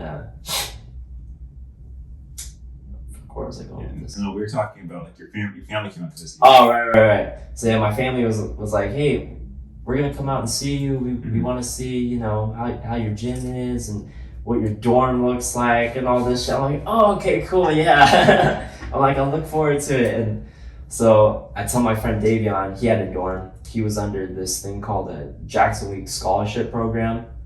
It's where if they see a lot of potential in you, where you can make a big name for, you know, Jackson Week, they give you a full free living space and everything in the dorms and whatnot, and they help you with food and they give you free training and shit like that. So that he had that, and he had no amateur, no pro fights, just big black dude. he has a lot of wrestling experience, and he's fucked a lot of dudes up wrestling, and he had just signed a Bellator just like that. Like he got a manager, just no MMA experience, just signed a Bellator. And which is fucking crazy. Like someone no fights just right to Bellator is like, bro, what? But he's a beast. He started just like destroying people. As soon as he went onto the Bellator scene, he just started like fucking throwing dudes around, knocking people out. Like he's a beast. And yeah, like I said, he has a fight coming up. But I told him he was a super cool dude. He used to let me like stay in his dorm when it got like super cold. Is Albuquerque, it snows in the winter and it snows pretty heavy. And so days like that, he'd be like, "Hey Chung," he's like, if you need a spot, he's like, "I got a bunk bed, bro." He's like, you can stay have a place to sleep for the night whenever you need it. He's like, "I just can't have you sleeping in here every single night because they come check the dorms every now and then. They'll do checks just to make sure you're not like, having people living in your dorm for free and stuff like that." So I'm like, "Okay, cool. I appreciate you, bro." I'm like, "I'll sleep in your dorm whenever like I really need to." He's like, "Okay." And I told him, I'm like, "Hey, my family's coming down. I'm like, I just need you to like introduce yourself to them and make it seem like I'm living in the dorm with you." He's like, "Okay, I got you, Chung. I got you." I'm like, "I'm gonna leave a couple of my things in here just to make it look like I'm, like sleeping in." He's like, "Don't worry, Chung." He's like, "I got you." My parents come and visit, and they're like, "Where's the dorm?" I'm like, "Oh, it's over here." And I'm like, "This is my roommate Davion," and like they're like, "Hi, nice to meet you." It's just like, "Oh, nice to meet you, Chung's family." He's like, "Yeah, he's a real cool dude and blah blah blah. He's a real good roommate." And so yeah, that's how I met that guy. But yeah, so I come and visit every now and then. But they came and visit me when they could tell like through the phone it was getting pretty rough. They come and see me. So that's good, dude. Yeah, and then you had a long distance relationship the whole time. That's rough. Yeah, we're going on 6 years now. So wow. Yeah. So are we. Oh, really? Yeah, our 6 years just happened last week, the 19th, 18th or 18th last week, yeah. Oh, nice. How'd you guys end up meeting? We met, she hit up her friend. Yeah? Well, we went to the same high school. So I knew her sister. Her sister and I are the same age. And we went to Little Canyon. Yeah. My first 2 years of high school. So I knew her sister, and then I messaged her, I guess, in 2012. I slid her DMs right now. Nice. But then my friend was dating her friend. Yeah. And I went to her friend's birthday party, and her friend posted me in there, and then she hit up her friend. Like, "Hey, who's this dude? Who's that dude? He's cute." And I was like, "Oh, fuck yeah." Nice. I'm gonna smash. So, that's all I was going through in mind. I was like, "I'm gonna smash." Fuck yeah. Thank you for hooking it up. So it became 6 years. Well, we didn't even start dating right away. We hung out and got our drinks. Yeah. Got a drunk. Do what you gotta do. They're expensive shots. Play the game. Yeah, play the game, long game. Yeah. And then we hung out, and then we just became friends for like a year. We were friends for, and then all of a sudden just started dating out of nowhere. Nice. So we saw the 18th as just like our date, but we don't know when we started really dating. Right. Oh yeah, but that's how we met, and then 6 years later, we're getting married in January. So I'm about to get married. Oh, nice. Mm-hmm. You guys gonna get married here in Arizona? Yeah, everything's gonna be here. Yeah, nice. We're not going doing a destination wedding. Yeah. It just limits too many people from going. Yeah. And I want my family to go. Most of my family. Right. But yeah, we're gonna do something small on the after thing, so not too many are gonna be able to go to that. Nice. How'd you and your girlfriend meet? Then how did she accept the whole fucking year and a half away from her? Dude? Oh, bro, it was tough. Well, that's how I knew I was like, this chick was the ride or die kind of girl, because like people don't last long distance. A lot of people, like, especially not like a year and a half into it, a couple months, it's like, I don't know how this is gonna work. We can't do this anymore. Like, that's usually how it goes. But she's always backed me up. She's always been there. Like I told you, like when I was really struggling, without even asking her or having to say anything, she's like, "I'm sending you money. I don't care to say I'm sending you money." She's always been there. But we had met through my buddy the same friend that I was living with his parents with. He got married to this girl. She had a friend, which was her, and he's like, "Yeah, we should go on a double date. Like this girl, she's pretty. You should meet her." Blah blah. I'm like, okay. I'm like, all right. And so we did a little double date. It was nighttime. We did like a nighttime hike, and just a lot of the same interests, vibe with each other, and yeah, it feels like 6 years didn't even happen though. Like, it's crazy, But that's how you know you're with the right person, when it feels like shit just flies right by. So. And then you could trust each other, especially spending so much time. And then you guys lasted COVID together as well. Yeah. That was a rough time for a lot of people. Yeah. A lot of relationships ended that time. Yeah, which is crazy because I'm like, I feel like at that time it's like everybody got closer with their family, you know, because they were stuck with them like the whole time. But yeah, it's weird how that works. So a lot of people breaking up and stuff, like, you know. Saying no wasn't a good relationship, right? Right. Because people go to work to kind of get away from their spouse, and then they use the little 2-3 hours they have with them as their spouseful time. So. And then they realize like I can't fucking stand you like eat like all day. Like no, I can't. And they realize like oh shit, this isn't gonna work out. Yeah. So when you came back, did you go to the lab right away, or did you wait a little bit of time to like regather everything? Because I know it was like 2019 you moved here, so I think they opened up in like October. Yeah. So did you start right when they opened back up, or did you wait a little bit longer? No, as soon as they opened right back up, I like pop my head into the gym, like, hey. And they're like, oh, it's you? They're like you're back? I'm like, yeah. I'm like, I know. I gotta fucking work my ass off to get back, you know. You know, I can't just be like, yeah, I left, now I'm back.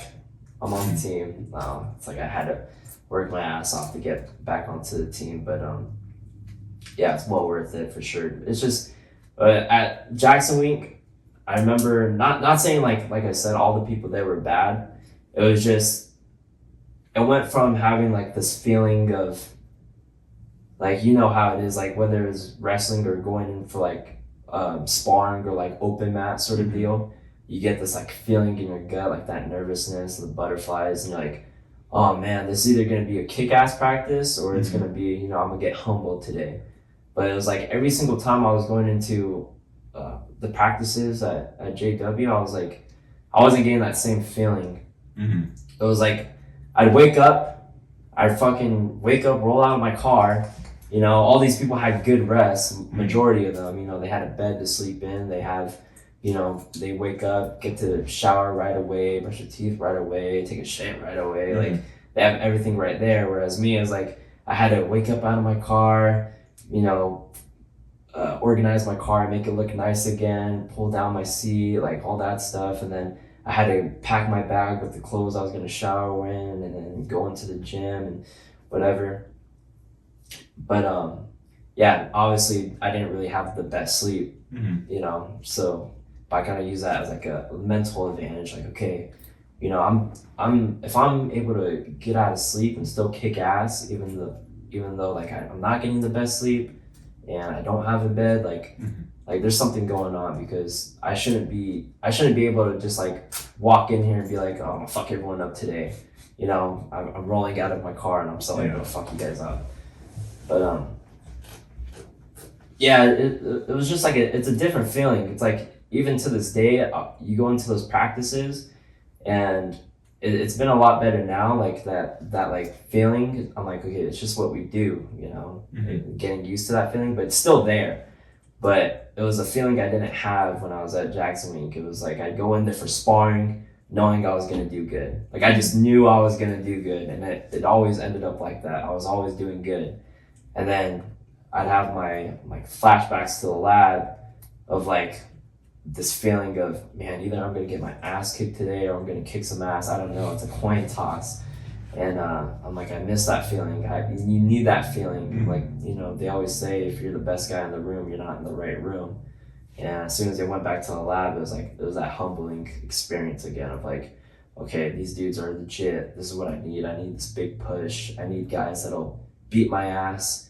And to the point where I'm slowly able to creep up on these guys and start, you know, having it go the opposite way and a good back and forth. Like you need that, or else you're not growing at all. So yeah, dude, I love the lab, and there's so many fucking killers there too, dude. I could only imagine. I mean, I only go to the classes. I got humbled real quick with a head kick. Completely killed my dreams of fighting. What class was it? Rob's class? It was DLT's class. Oh, okay. And so he had us doing kicks with. Well, he told us to take our shin guards off because we're hitting the Thai pads. Yeah. So he had us take our shin guards off, and this dude Mike, I think his name is Michael, some skinny black dude. He's trained in Thailand all the time. I think he played football at ASU. Yeah. But I missed his. He was quicker than me. way quicker than I could react, and I missed his switch kick and got me right across the face. Damn. Boy. All the questions I had myself were answered. I was like, one, can I take a hit? And I was like, I fucking took a head kick. And I went to jiu-jitsu after. I was like, I just want to make sure I can still do it. Yeah. So I could take a head kick, and then I was like, do I want to keep fighting? Yeah. Like, would I want to deal with this every fucking day? 'Cause right. The way you guys, I know you guys take it easy in sport, not easy, but you're not trying to hurt your partner. Right. But you still leave with. I mean, sometimes, yeah. Yeah. Sometimes it gets a little rowdy, especially when like the coach is gone. Everyone's like, oh, no coach is here. You know. Yeah. Yeah. The goal is to try to keep people safe. But I'm like, dude, if I even get hit once in the head like that, I'm gonna have a headache all fucking day. Do I want to deal with that? Yeah. So to answer my question, if I want to, I'm fucking old too, dude. I was 28 when I got head kicked. Yeah. I'm 29 now. Yeah. I was like, dude, I have 2 years to get fucking superior good. All right. And then I could maybe fight. I was like, damn, I'm fucking out of my league. Dude. Maybe I'll do jiu-jitsu tournament or something. But yeah, there's a lot of fucking killers that go there, dude. And then when you go there, like, is there like a rule? Because there's somebody. What do you fight at? All my fights have been at 135, and then I was supposed to actually fight on the last rough card, and then for 125, I was gonna make a 125 debut, and my opponent ended up pulling out. But then they ended up just canceling that whole card together, which was just really weird. I think it was just they didn't have enough fights, but that whole card just got canceled. But yeah, so it's gonna be 125 from here on out for sure. Is there like a rule that you guys don't fight? Because there's so many 135ers just that go to the lab during the UFC. I know they're all over the place, but is there like a rule that they don't fight each other, or they? I mean, I don't know. To be honest, I would think about the same thing. I'm like, because Sean O'Malley is like, he's the 135 champ right now, and the lab has a shit ton of killers, but I don't think they'd ever fight each other. Because they train so often together, like especially when Sean comes and he does a lot of his sparring rounds at the lab. I'm like, I don't think so. Like I don't think he could put enough money to have people like fight each other that they're on the same team. I mean, it happens a lot though that they'll fight. Yeah. It's mostly like the bigger gyms, like AKA or whatever. Right. And then the one in Florida where Michael Chandler trains at. Right. But fuck, just even the UFC, there's O'Malley, Sean, who's a champ, and then there's Kyler, Mario. Yeah, Kyler's about to fight Henry Cejudo, which is a giant fight for him. So there's that fight. Yeah, that's Marcus McGee, who's just knocking people out. Yeah, Mario Batista just beat he fought he didn't fight Pedro Munoz. He fought I saw his other fight. Like he did the fucking jumping. Yeah, the little Mario. Yeah, little Mario, dude. But yeah, there's a lot of 135 killers. Like I don't know. There's different approaches you can take from it. You could be like, okay, we're training partners, but if it came down to it and it was like a big bag, let's get the bag. Like we spar each other all the time for free and try to rip each other's heads off. Like let's try to get the bag and do it. But then at the same time, there's a whole like brotherhood thing where it's like, no, we're brothers. Like you take the whole, Khabib approach to it where it's like, no, we're brothers. We don't fight each other, And it's like, yeah, you can look at it both ways. Like there's a good and the bad because there is a lot of like interest, and that's what makes money is when people get interested in the fight like that. Especially something like, I think the biggest 135 fight in my mind, where it was the most drama and everything, was Cody Garbrandt and TJ Dillashaw. Former training partners turned rivals, and they know each other's, like the back of their hand. And like that fight was fucking crazy, especially because it was a good back and forth. And then when, TJ beat Cody, it was like, oh man, that was such a good fight. Now they need to run it back again. So I think in terms of the 135 division, that was one of the biggest fights just because of all the drama and the teammates turn rivals sort of deal. But yeah, I don't know if any of them would ever fight each other like that from the lab, at least. Yeah. Because I mean, just from my outside you know, looking in when I'm there, it's like a family kind of atmosphere training there. Yeah. Everyone, and when I go to the classes, everyone's there taking care of each other. The people Yeah. that are better will take care of the new people. They'll train with the new people. Yeah. And then when they're training with each other, it's like more like brotherly love. They're all hanging out, Right. giving each other hugs. So Right. I was always curious. I'm like, dude, there's so many fucking killers. Yeah, I know. But So many. yeah, it's like what do you do? Like there's gonna be a point where everyone's like in line waiting for a title shot, you know? Like you just don't know what the fuck's gonna happen. Well, especially because you have like your set coaches, you know, at the lab. It's like a coach would have to choose a side of who he's gonna corner, or if he just wants to be out of it altogether, and like you guys, you know, fight it out and deal with whoever's in your corner. And yeah, I don't know. So that's a weird process. Yeah, I don't know how that would work. I mean, I think that's maybe why Sean's trying to get the fuck out of 135. Yeah. Hey, I have my friends coming up on 135. Yeah. I mean, he's fucking shit up on 135. Yeah. He's doing good. I'm glad he's getting. I really wanted that Garcia fight to happen. Mhm. Sean and Ryan Garcia. I thought that'd be a really good boxing fight, but I think the Ryan Garcia dude, I don't think he's gonna actually fully retire. I'm pretty sure he'll come back and after his whole 1 year suspension and whatnot, he'll definitely come back. But yeah, that'd be a really good crossover. Well, they're doing the enhanced games. They're having boxing in the enhanced games. Have you heard about the enhanced games? Oh. So these two dudes, they're starting a whole new league. Mm-hmm. It's kind of like the Olympics, where you're allowed to just juice. You're allowed to juice. And they said they're gonna have like their own personal doctors in there, but if you're allowed to do whatever fucking steroids they allow you to do. And it goes onto your record too. Like if you're a pro, it'll still. I'm not too sure about that, Yeah. but they're gonna be like professional bouts. There's gonna be boxing, MMA, and all the. They just want to do more popular sports.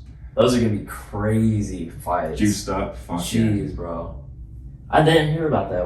Where'd you find out about that? The enhanced game, I think they announced like a year or so ago. Yeah. But the two guys that are running it, they're on Joe Rogan.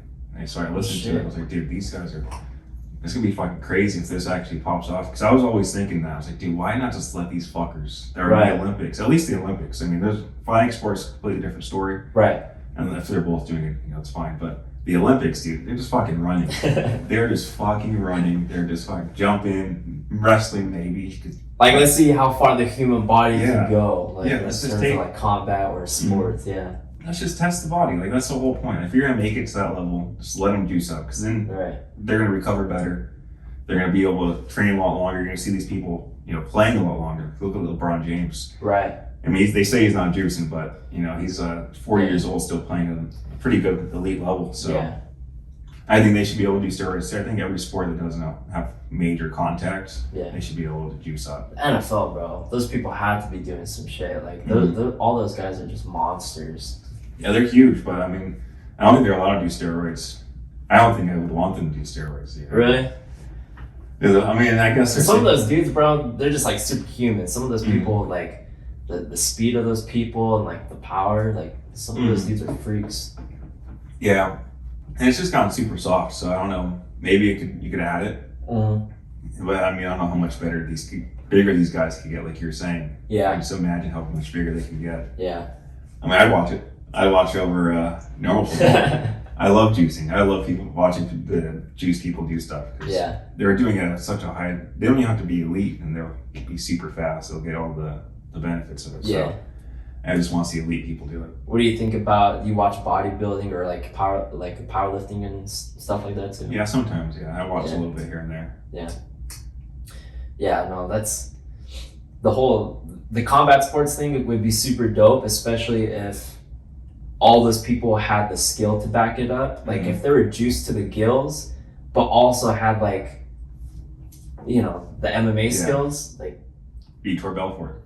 Bro, yeah, that'd be I feel like that'd be probably more fun to watch than just like regular UFC at that point. The speed and the power, and people take that 1 minute rest and they come back as if like they're starting fresh again. Like that shit always that worries me sometimes. I'm like they're probably coming out with steroids like all the time. Oh yeah. Like new steroids, like fucking get away with this and that, and because you got these people that, you know, I always thought about like the whole USADA thing. I'm like, do people, like, if you wanted to go and train in Thailand, right? You're in the UFC.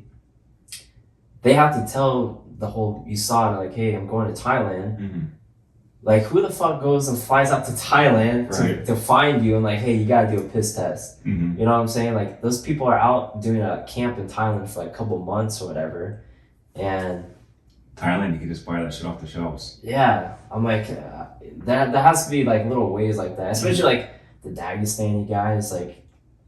You know, who's going out into the middle of nowhere, out in the mountains, like testing these guys? Yeah. Like, I don't know. And I'm sure they probably get like a notice. Hey, there's people flying in. You know, start doing some IVs, flush it out real quick. Right. You know, some of those guys are unnaturally strong. According to other people, I've obviously never met one of them, but you know, they say that they might be juicing.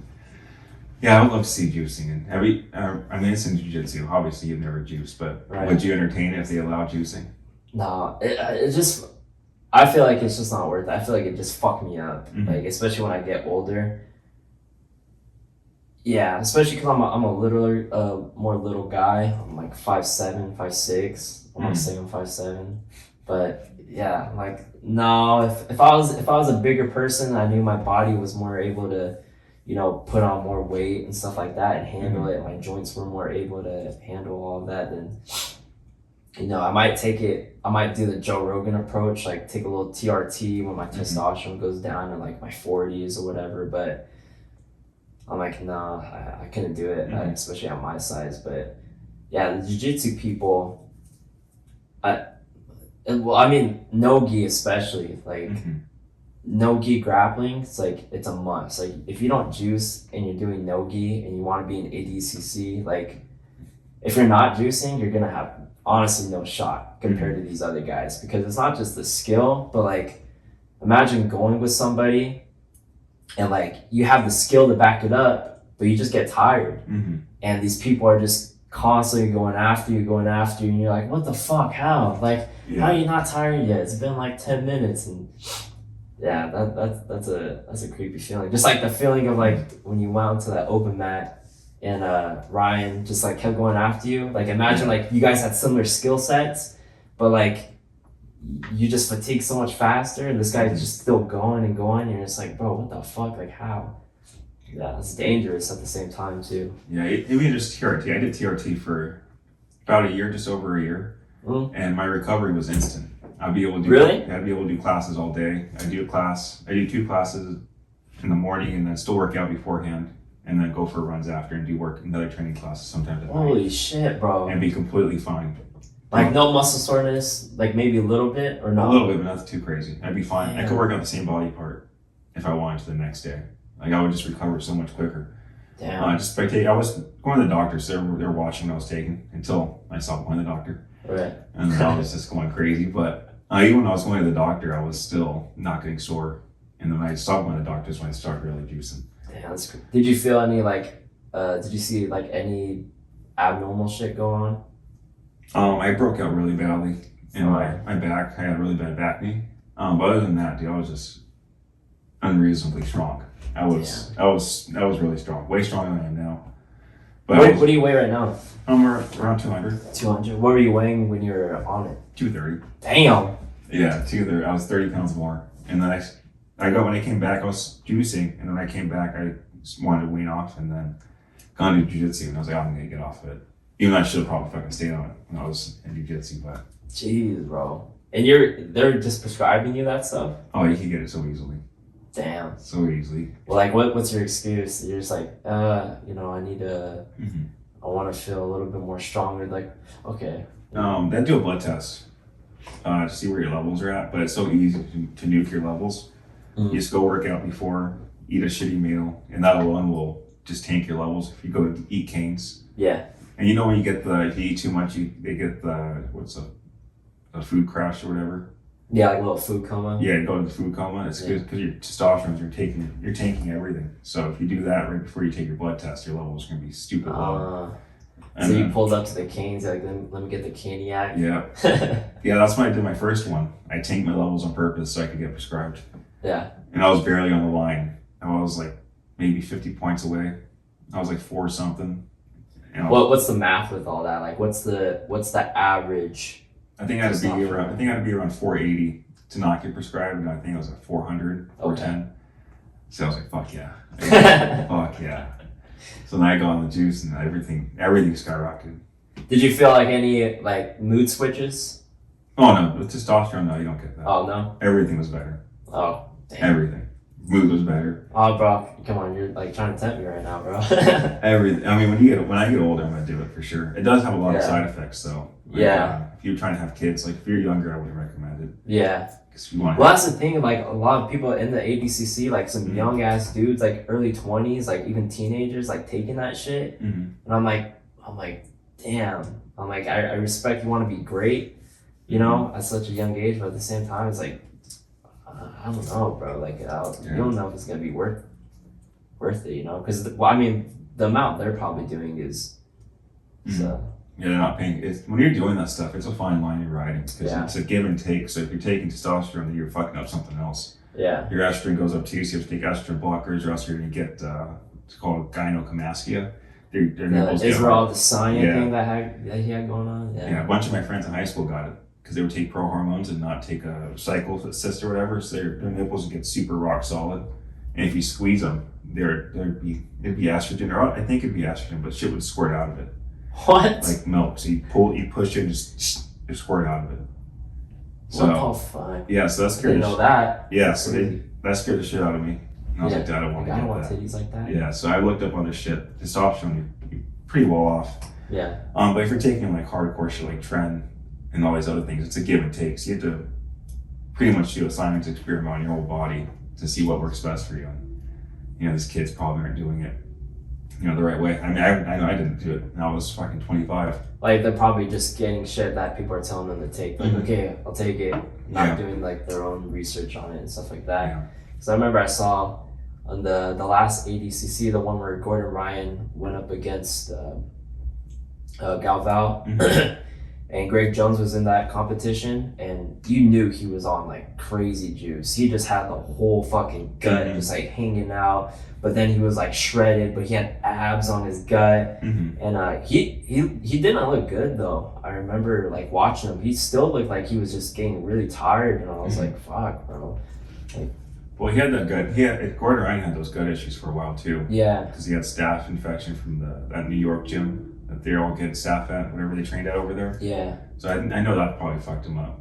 But he looked good. Oh, I mean, not Gordon Ryan. Did I say Gordon Ryan? Sorry, I don't know if you're talking about Gordon Ryan. Or Greg Jones. Greg Jones? Yeah. Oh, yeah, he was in the ADCC and he just looked like super jacked, but he had a whole gut situation going on. Yeah. And it just looked like whatever he did, he didn't do it right because he just looked fucking out of it. Yeah. You need to be very precise with that. And if you want to do it right, you might as well go to a fucking doctor. Right.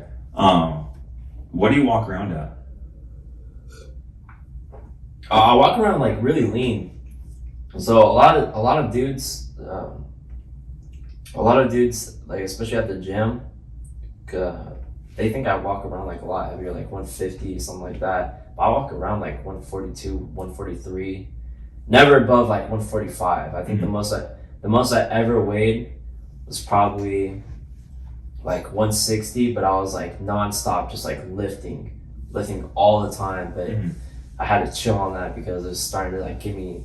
I felt it's funny, like you think you would feel stronger at like a bigger weight like that, but you don't. You just feel more tired and you feel like you're more prone to injury. Like I remember I was getting like shoulder problems all the time just because of like, you know, the fucking all the pressure from like bench pressing, incline, and all those workouts are just taking a toll on my shoulders. But yeah, that's the most I ever weighed. But yeah, usually low 40s, just because I'm always trying to just stay really lean, fast, and all that stuff. Yeah.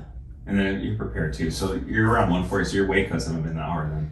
No, the ones at 135, it was like, bro, I can take a shit and I'm all and I'm all weight. But the 125, that's why I was pissed. I was pissed about that fight being canceled because that 125 cut, I was just really dialed in, really focused, like measuring out all my stuff. I'm like, I want this to go perfectly. I don't want to feel like shit, because when I was doing Muay Thai and kickboxing, I was walking around. I was a lot younger. I was a teenager at that point, but I was like upper 30s, mid 30s, And so I was only I'd fight at 130, be like catch weight. And the amateur Muay Thai belt that I had got was at 120. And so that weight cut, I remember, was like so bad. I was only walking around probably 135 at that time because I was like 19. Mm-hmm. But yeah, I remember that cut to 120 just like felt terrible. But I was I was not knowing my whole dieting situation, whatever. I was just looking up shit like what I should do, what not, and how to get the weight off. But yeah, for my 125 debut, I was like super dialed in, trying to get everything to a T. And then yeah, I had my weight really low too. I was like walking around 135, just still full of energy, and I was like, oh bro, this is gonna go so smooth.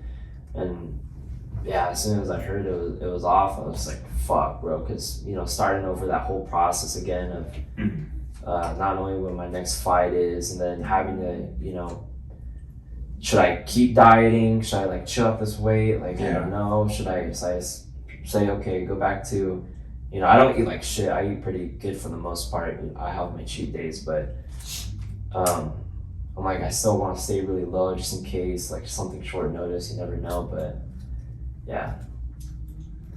So are you doing your own strength and conditioning and your dieting, or do you have someone doing that for you, helping you out? No, for the most part, I'm doing it all by myself. I look up a lot of people. I did a lot of research on people that I feel do it properly, people that I feel they perform really good, and at the same time they get the weight off relatively easy. So I'll look up like a prime example, like Sean O'Malley. You see it when he first got into the UFC to where he's at now in terms of his dieting and the way he cuts and measures everything out. I think it's just there's a whole science behind it, and I've yet to get my blood done, but I'm gonna get my blood done just to find out what I'm allergic to, what my body does really good with, and stuff like that. Have you ever done something like that where No. you look up your allergies and all that? I want to. I should. Yeah. My sisters did it. They're allergic to almost everything under the sun. So Yeah. I want to do it. So have you thought about getting a trainer, or are you just gonna wait till you get more experience and to do that? No, I want a trainer. I just It's expensive. Right. Yeah, they're expensive. Right. Probably gotta wait till I get some more sponsors and stuff like that before something like that. But yeah, who knows? So what's like for you to cut to 125, what was your process going to be like to get down to there? Were you going to water load? What was your process? I mean, yeah, water load. I feel like a water load is a given. Like you kind of have to water load to a point. No matter you could have the best diet person, whatever. Water load's going to be in there somewhere. I feel like you can't just eat this, drink a little bit of that, and you'll be good. There's always when you're doing MMA, it's like you're gonna be doing all those like little cuts or whatever with whether it's salt baths, whether it's just sweating everything out, wrapping yourself up in towels or whatever. You're gonna have to do that. You can have the best diet coach, and you can't avoid that stuff. So yeah, I feel like that's a part of it regardless. But yeah, for me, yeah, definitely water loading and just making sure like you're getting the most like nutrient dense stuff put into your body. So looking up a bunch of foods, like blueberries are huge, a huge part of like when you're getting close to your diet, because you can only put like everything that's put into your body, it has to be for a purpose. Yeah, it has to be purpose. Like there's no pleasure or flavor or anything into whatever you're putting into your body.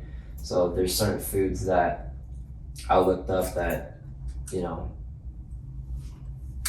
nothing but benefits your body to the max. So yeah, and honestly, I look up a bunch of Sean shit. Like the people that are around Sean, especially his the people that give him his nutrition advice, those people have done multiple weight cuts for like a lot of the top UFC athletes. I'm like, okay, these guys know what they're doing. And all the information isn't coming from Sean, it's coming from these dudes. Yeah. So I forget their names, but it's the nutrition dude that's behind a lot of the Sean's weight cuts. Is the guy that trains him all the time? The fitness guy that trains him? No, not that guy. He has another like nutrition dude. That I think that guy's just a strength and conditioning sort of guy. Yeah. Yeah, dude. That's the weight cutting's not fun. I only weight cut in high school, but the most I had to do was 20 pounds in a week, and they still made me wrestle my original 160. Yeah, and you had to do the weigh-in same like 1 hour before the matches. Right. So damn, that was tough, bro. Yeah. Were you cutting you were cutting a lot? Yeah, I had 20 pounds in a week. So I was at 160 and then, or 140 at staff, or not staff. He had ringworm, so they didn't know if he was going to be able to wrestle. Until then, and then so I was cutting weight, and I got to like 142. And the guy, it was like the day before, like, yeah, you don't need to cut any more weight. You're gonna be wrestling 160. Oh, you're like, oh, thank God. I was pissed because I was like, yeah, I cut this whole week. Because it was the match was on Thursday, so from Monday to Thursday to cut 20 pounds. And I was so because I was just drinking water and eating celery. Celery's negative calories. Yeah. So I was putting a little bit of peanut butter on there, and then going for runs with my trash bags on. Damn, how do you do that? How do you compete the same day? I mean, I got used to it. I mean, I'd be weighing like 140. So when I weighed 140 wrestle 160, I had more energy than the 160s because I weigh in with all my clothes on and still be less than them. Yeah. So I just eat all day. So I would have all the energy in the world. I don't have to worry about it. Nice. And I was way faster. So I was faster than a lot of the guys. Like, you feel like it benefited you? Like, even if some of the people were bigger than you, you're like, okay, I still got more energy. Like, this is gonna... Yeah. It's gonna be easy. Yeah, because I always wrestle with guys that are bigger than me. I don't know if you know, he went to the lab as well, but a guy named Kyle Pay.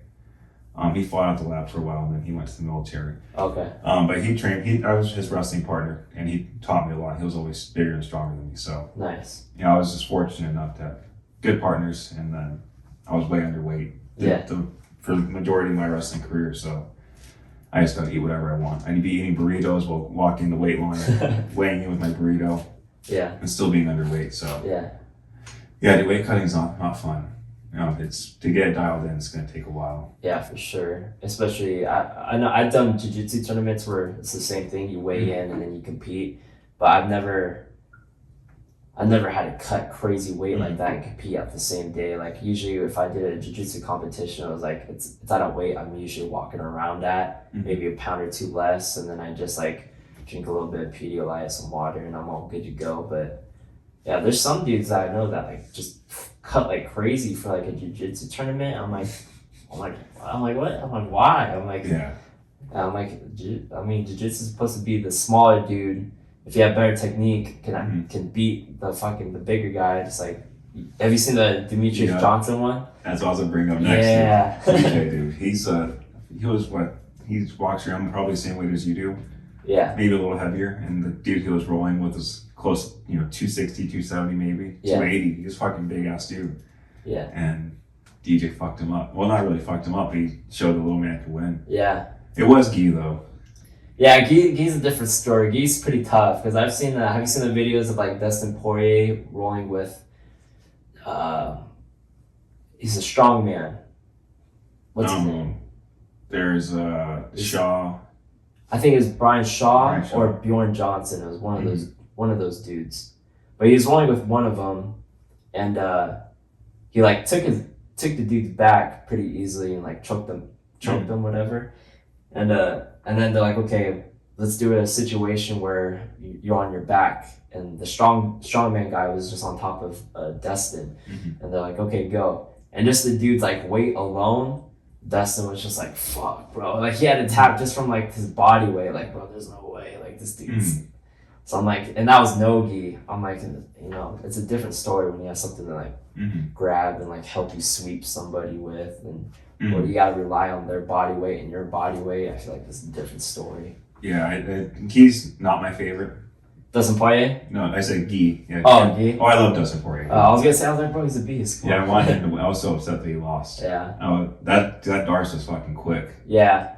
And he did good though. He did a lot better than I feel like a lot of people thought he was gonna get dusted, just like Khabib did to him. But the dude showed like so much heart and grit, and the fact he got out of a lot of those takedowns too, that shit was crazy, and he was still going forward.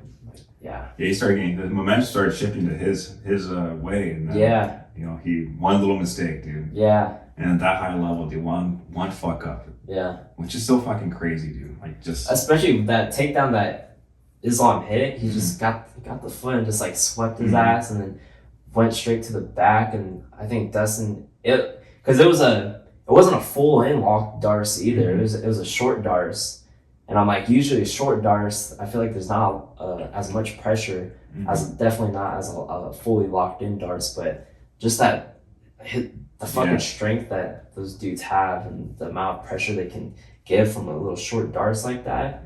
Given Dustin was probably super tired and just like, fuck, like this shit sucks. But a little bit of that juice too probably helps out. There. But yeah, dude, when I started Nogi, I rolled with Marcus. Was the first person I rolled with Nogi. And oh really? Yeah, Marcus Nogi? Yeah, Marcus, and then Randy was helping him out. Yeah. And I was rolling with him, like, dude, he started fucking me up, so I just held on for dear life. And then I got out of there, all my knuckles were fucked up. Yeah. So I didn't roll gi for another 3 years. So I came back to Arizona. Yeah. So I did one gi class because I couldn't work out, so my knuckles were all bloody. Right. But I was not letting Marcus fuck me up. Dude, fuck you, I'm just gonna hold your ass down there, dude. You're not moving. And now he fucks me up all day. So yeah. And then I started doing gi again, and then I didn't get my first strike for like a year. So I said, dude, fuck that. I'm staying with no gi, dude. I don't give a fuck about the fucking belts anymore. You're just gonna be a sandbagged fucking like white belt dude. They're like, oh, what belt are you? I'm like, I'm a white belt. Like, what?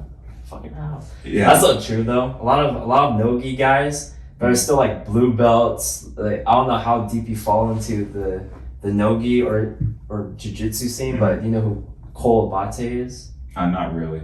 So he was a blue belt, but he was like I guess like one of the best blue belts. Dude was not a blue belt. Dude's like a certified black belt, but just like destroying everybody. Then he gets a purple belt. People are like, bro, how the fuck is this guy a purple belt? Or like Nicky Rod. Nicky Rod was a blue belt. Yeah, blue or purple belt, yeah. Yeah, and that's how he blew up, because people were like, bro, he's fucking a black belt. It's like, in Nogi, he's a black belt slayer, blah, blah, blah. I'm like, bro, no, dude is not a blue belt, bro. Dude is like a certified, like, badass black belt. Like, there's so much sandbagging in jiu-jitsu with stuff like that, where it's like, you would feel bad. Like, imagine you're in a local competition, fucking Kamzat, there's a video of Kamzat getting his blue belt, and he's already in UFC, knocking people, submitting people, and you're going in a competition with him, like, as a blue belt, and you're like, bro, what the fuck? Like, how? This guy's gonna fucking shit on me, dude. Yeah, I was thinking about sandbagging a white belt tournament. Yeah. No, I said, dude, I don't want to get into tournaments. Yeah. It scares me. It doesn't scare me to do it. It scares me I'll get addicted to it. Because I don't want to have an itch. Right. Keep going. Right. Because then I want to keep getting better, and then I know I'm going to get hurt. Right. I know injuries, and I don't want to get hurt too much. I love my body too much. Right. I feel like all the times I've gotten hurt in jiu-jitsu was definitely gi. Like, I've broken a couple fingers, and it was all gi, just because you're holding on to some shit. Somebody tries to swing around you, try to take your back or something, and your fucking fingers gets caught in their gi. Yeah. So, yeah, I don't fuck with gi too much anymore. I mean, I'll still go. Yeah. Maybe. Yeah. But yeah. I mean, it's the only way to get promoted. Yeah. You know, so it's like, Gordon Ryan, he got a black belt through fucking no gi. They don't even put the gi on; they just put a black belt on you, and you're like, damn, bro. It doesn't really mean. I mean, it doesn't feel like it means as much if you in no gi right. get a belt. But I guess you could put a belt on people, right? But just not use it, right? Just just don't touch the belt. You could use everything, but don't grab onto the belt. Yeah, dude, jiu-jitsu's a fun thing to do. Shit, what was I gonna ask you? I have to use a retro real quick. Oh, go ahead, brother. It'll be super quick. One thing I did want to ask you, dude. So you work overnights at the gym. What's your gym hat? I mean, you probably know this is the best fucking sauna. Best fucking sauna in the West. Yeah, really hot. Yeah. Hot as fuck. I love it. I go there every night. Try going every night. Apparently it breaks down all the time though. People are always coming up to me like, hey man, your sauna's down. I'm like, I'll fix that shit, don't worry. Just go there and turn it on. Yeah. Turn it on. I've been going there since I was 16. It was gold. Oh yeah, it was Gold's then. Yeah, so I've been going there forever. It is same layout or no? Because I've been working there for about like 2 years. Way different. Completely different. Really? Yeah, where you're at, so where you'd be working is normally like it used to be like a half circle or a quarter circle. Okay, like so right when you walk in. It'd be like a quarter circle to your right. Okay. And then the kids center would be still where it's at, right behind it. Yeah. And then the salespeople were still in the same, well, the salespeople were right behind that, and there was a little sales area where the personal trainers are at right now. Yeah. And then obviously the other squat room that just got built wasn't there. And then the other squat room with all the racks and stuff used to be personal training room. Oh wow. So no one was allowed in there. And then the Serenity room used to be women's only room. Oh really? Yeah. I thought that was like a privacy for women to feel more comfortable. Yeah. Like, why do they call it the Serenity room? Yeah. Because I see I thought the same thing, like it was like girls only. But I'm like, I see dudes in it all the time. Yeah, so I don't feel Appreciate it. Yeah, it used to be a women's only one. I work out in there all the time. I fuck with it. No one's ever in there, so I go in there. Yeah, there was a women's only in there, and then right behind the treadmills, there was a big wall, and then like another little monkey gym set. So the grass wasn't there. Oh okay. And other than that, So it was all lifting stuff. There was like no turf or anything like that. no turf. Oh. Yeah, other than that, everything else is exactly the same. Okay. Everything else. Equipment's exactly. I know the same. the equipment's the same. That shit's always breaking down.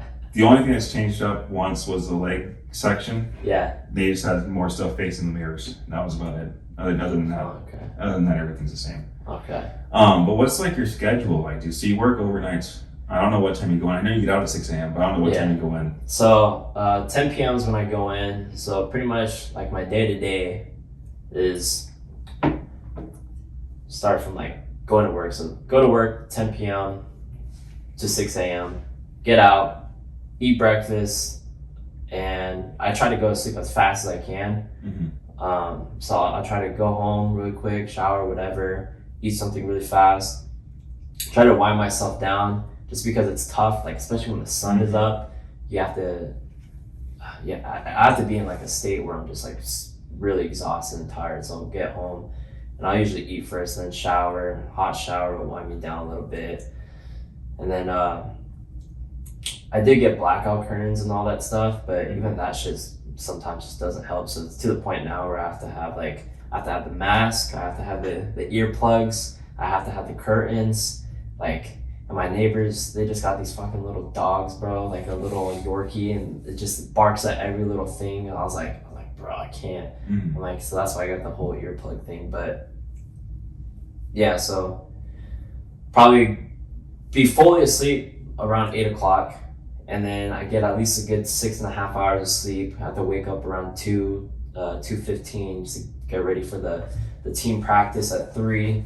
Do the team practice, get out around 5-ish, and usually go back home, eat something real quick. I might do some bag. I might hit another small like weightlifting workout because I enjoy lifting weights. Like I enjoy it. I just try to chill on it just because, like I said, I feel like I get injured too much if I start going crazy on it. But yeah, and just try to relax, try to hang out with my girlfriend, hang out with my family, my dog, whatever, and then go to work. Same thing. Mm-hmm. Yeah. So just kind of repeat. So you only do one. Yeah. You do. So how long is your team practice? Is it like 1 or 2 hours? Hour and a half. Hour and a half. Yeah.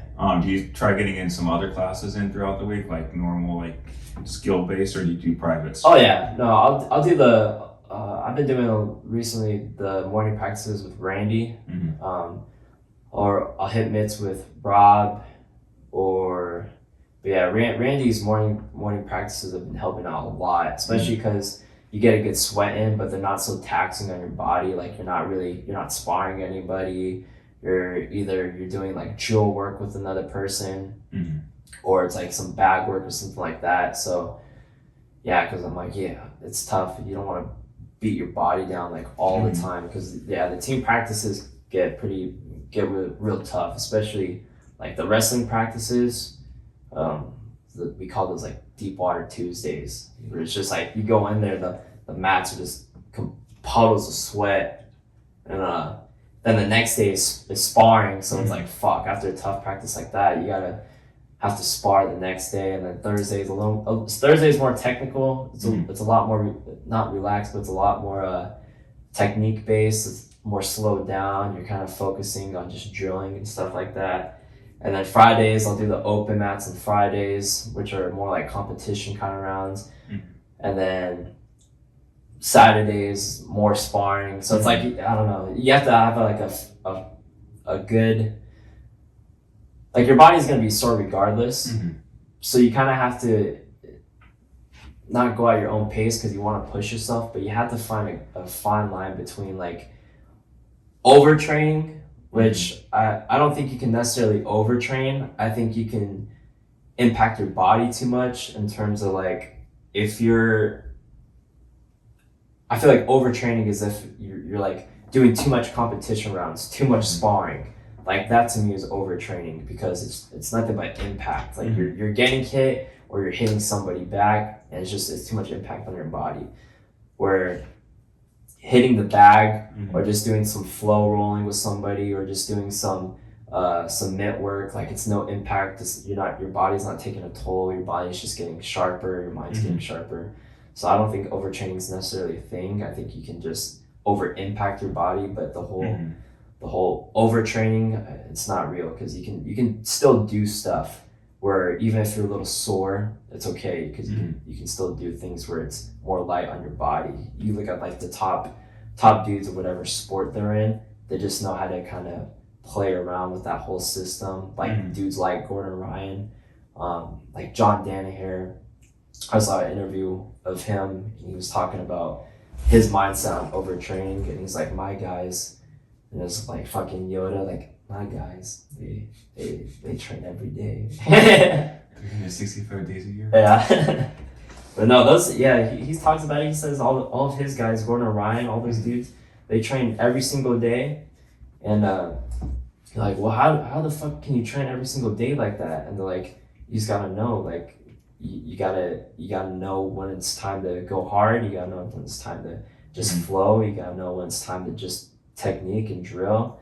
And you can train every single day. It's like it's not an overtraining thing. It's just an over impact sort of thing. Yeah, and then people are, they get too, I guess they're too ahead of themselves. They want to tell their partner, like, hey, I need you to go light today. I'm fucked up. Right. And then they'll end up just getting hit hard, and then it turns into something else. Right. So and that's a really thing I like about the team too, is like, everybody pretty well to the point where if I know I have like a lingering injury, somewhere, and I'm like, fuck, and I know it's like a tough like Tuesday practice, try to find somebody where they're still gonna give you some good work, but that you can trust. It's the trust factor that's a big part of it, is taking care of your partner, but also making sure that you're not treating them like a baby or anything like that. You're still pushing them, but they're either injured or their body's like just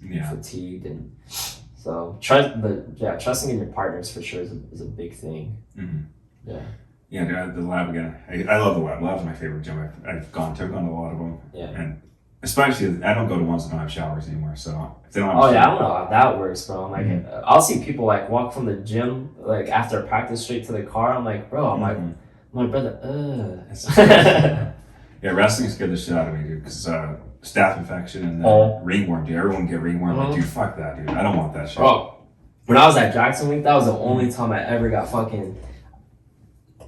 Bro, I got crazy ringworm and staph. Like, I have scars that are still from fucking, like, ringworm and stuff. Like, I have these dots right here because there's, like, a circle of ringworm right there. Like, yeah, I had that shit everywhere, bro. Like, and you would think, like, a big facility like that is, like, very well kept, but there's just...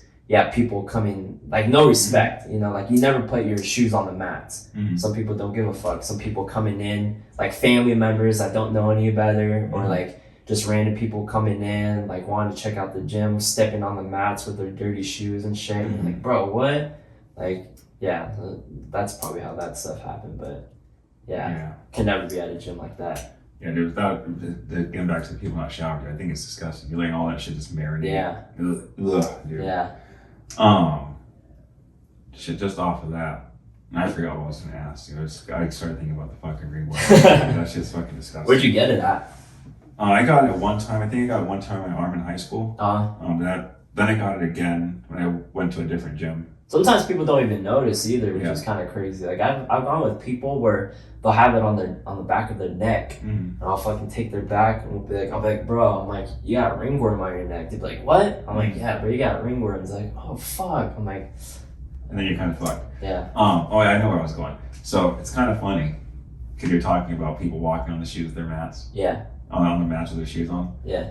Every fucking fight you watch on TV, there's people running in the fucking ring with their shoes on. Oh, I know. So I was thinking, these motherfuckers don't clean their shoes before they run. Especially when someone gets hit, their mouth guard falls out, and like the ref's like, okay, put your mouth guard back in. I'm like, oh my god, that shit's so gross, bro. You don't know what the fuck you just put in your mouth. Yeah, dude, it's disgusting. I was thinking that the other day. I was like, dude, I see all these people walk on the mats. I'm like, dude, if they, that's fucked up. It says no shoes, and then they walk in the bathroom without their shoes on. I think it's disgusting. Yeah. I tell people, guys, like, dude, fucking wash your feet. Dude. Yeah.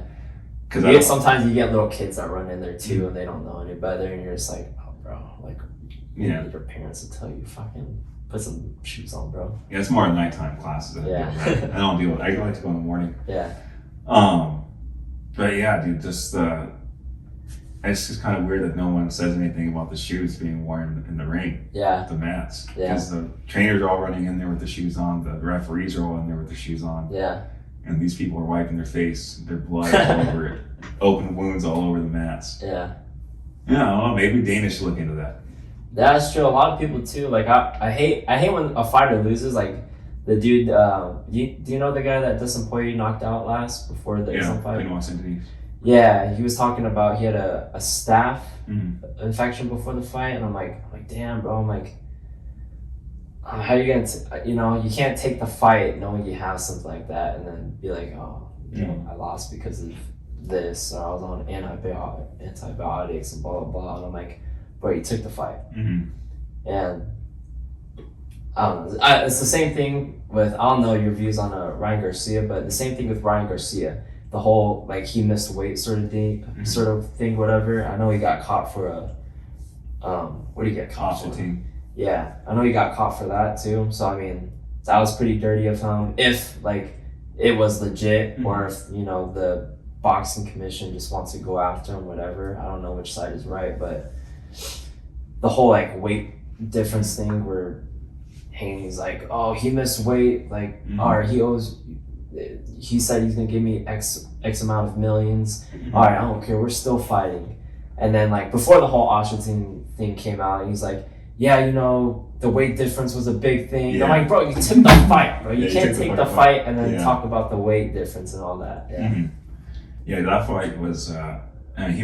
Ryan Garcia made $12 million off his own bet, so he got fined. I think he's out like $2 million so far, so he's still up like $10 million. Did you believe it too when you thought he was going crazy? Did you actually think he was going crazy, or for a while? Like it's an act? I kept going back and forth. Yeah, like, this dude, because I'd watched videos from him before. Like, he seems like such a normal guy. Yeah.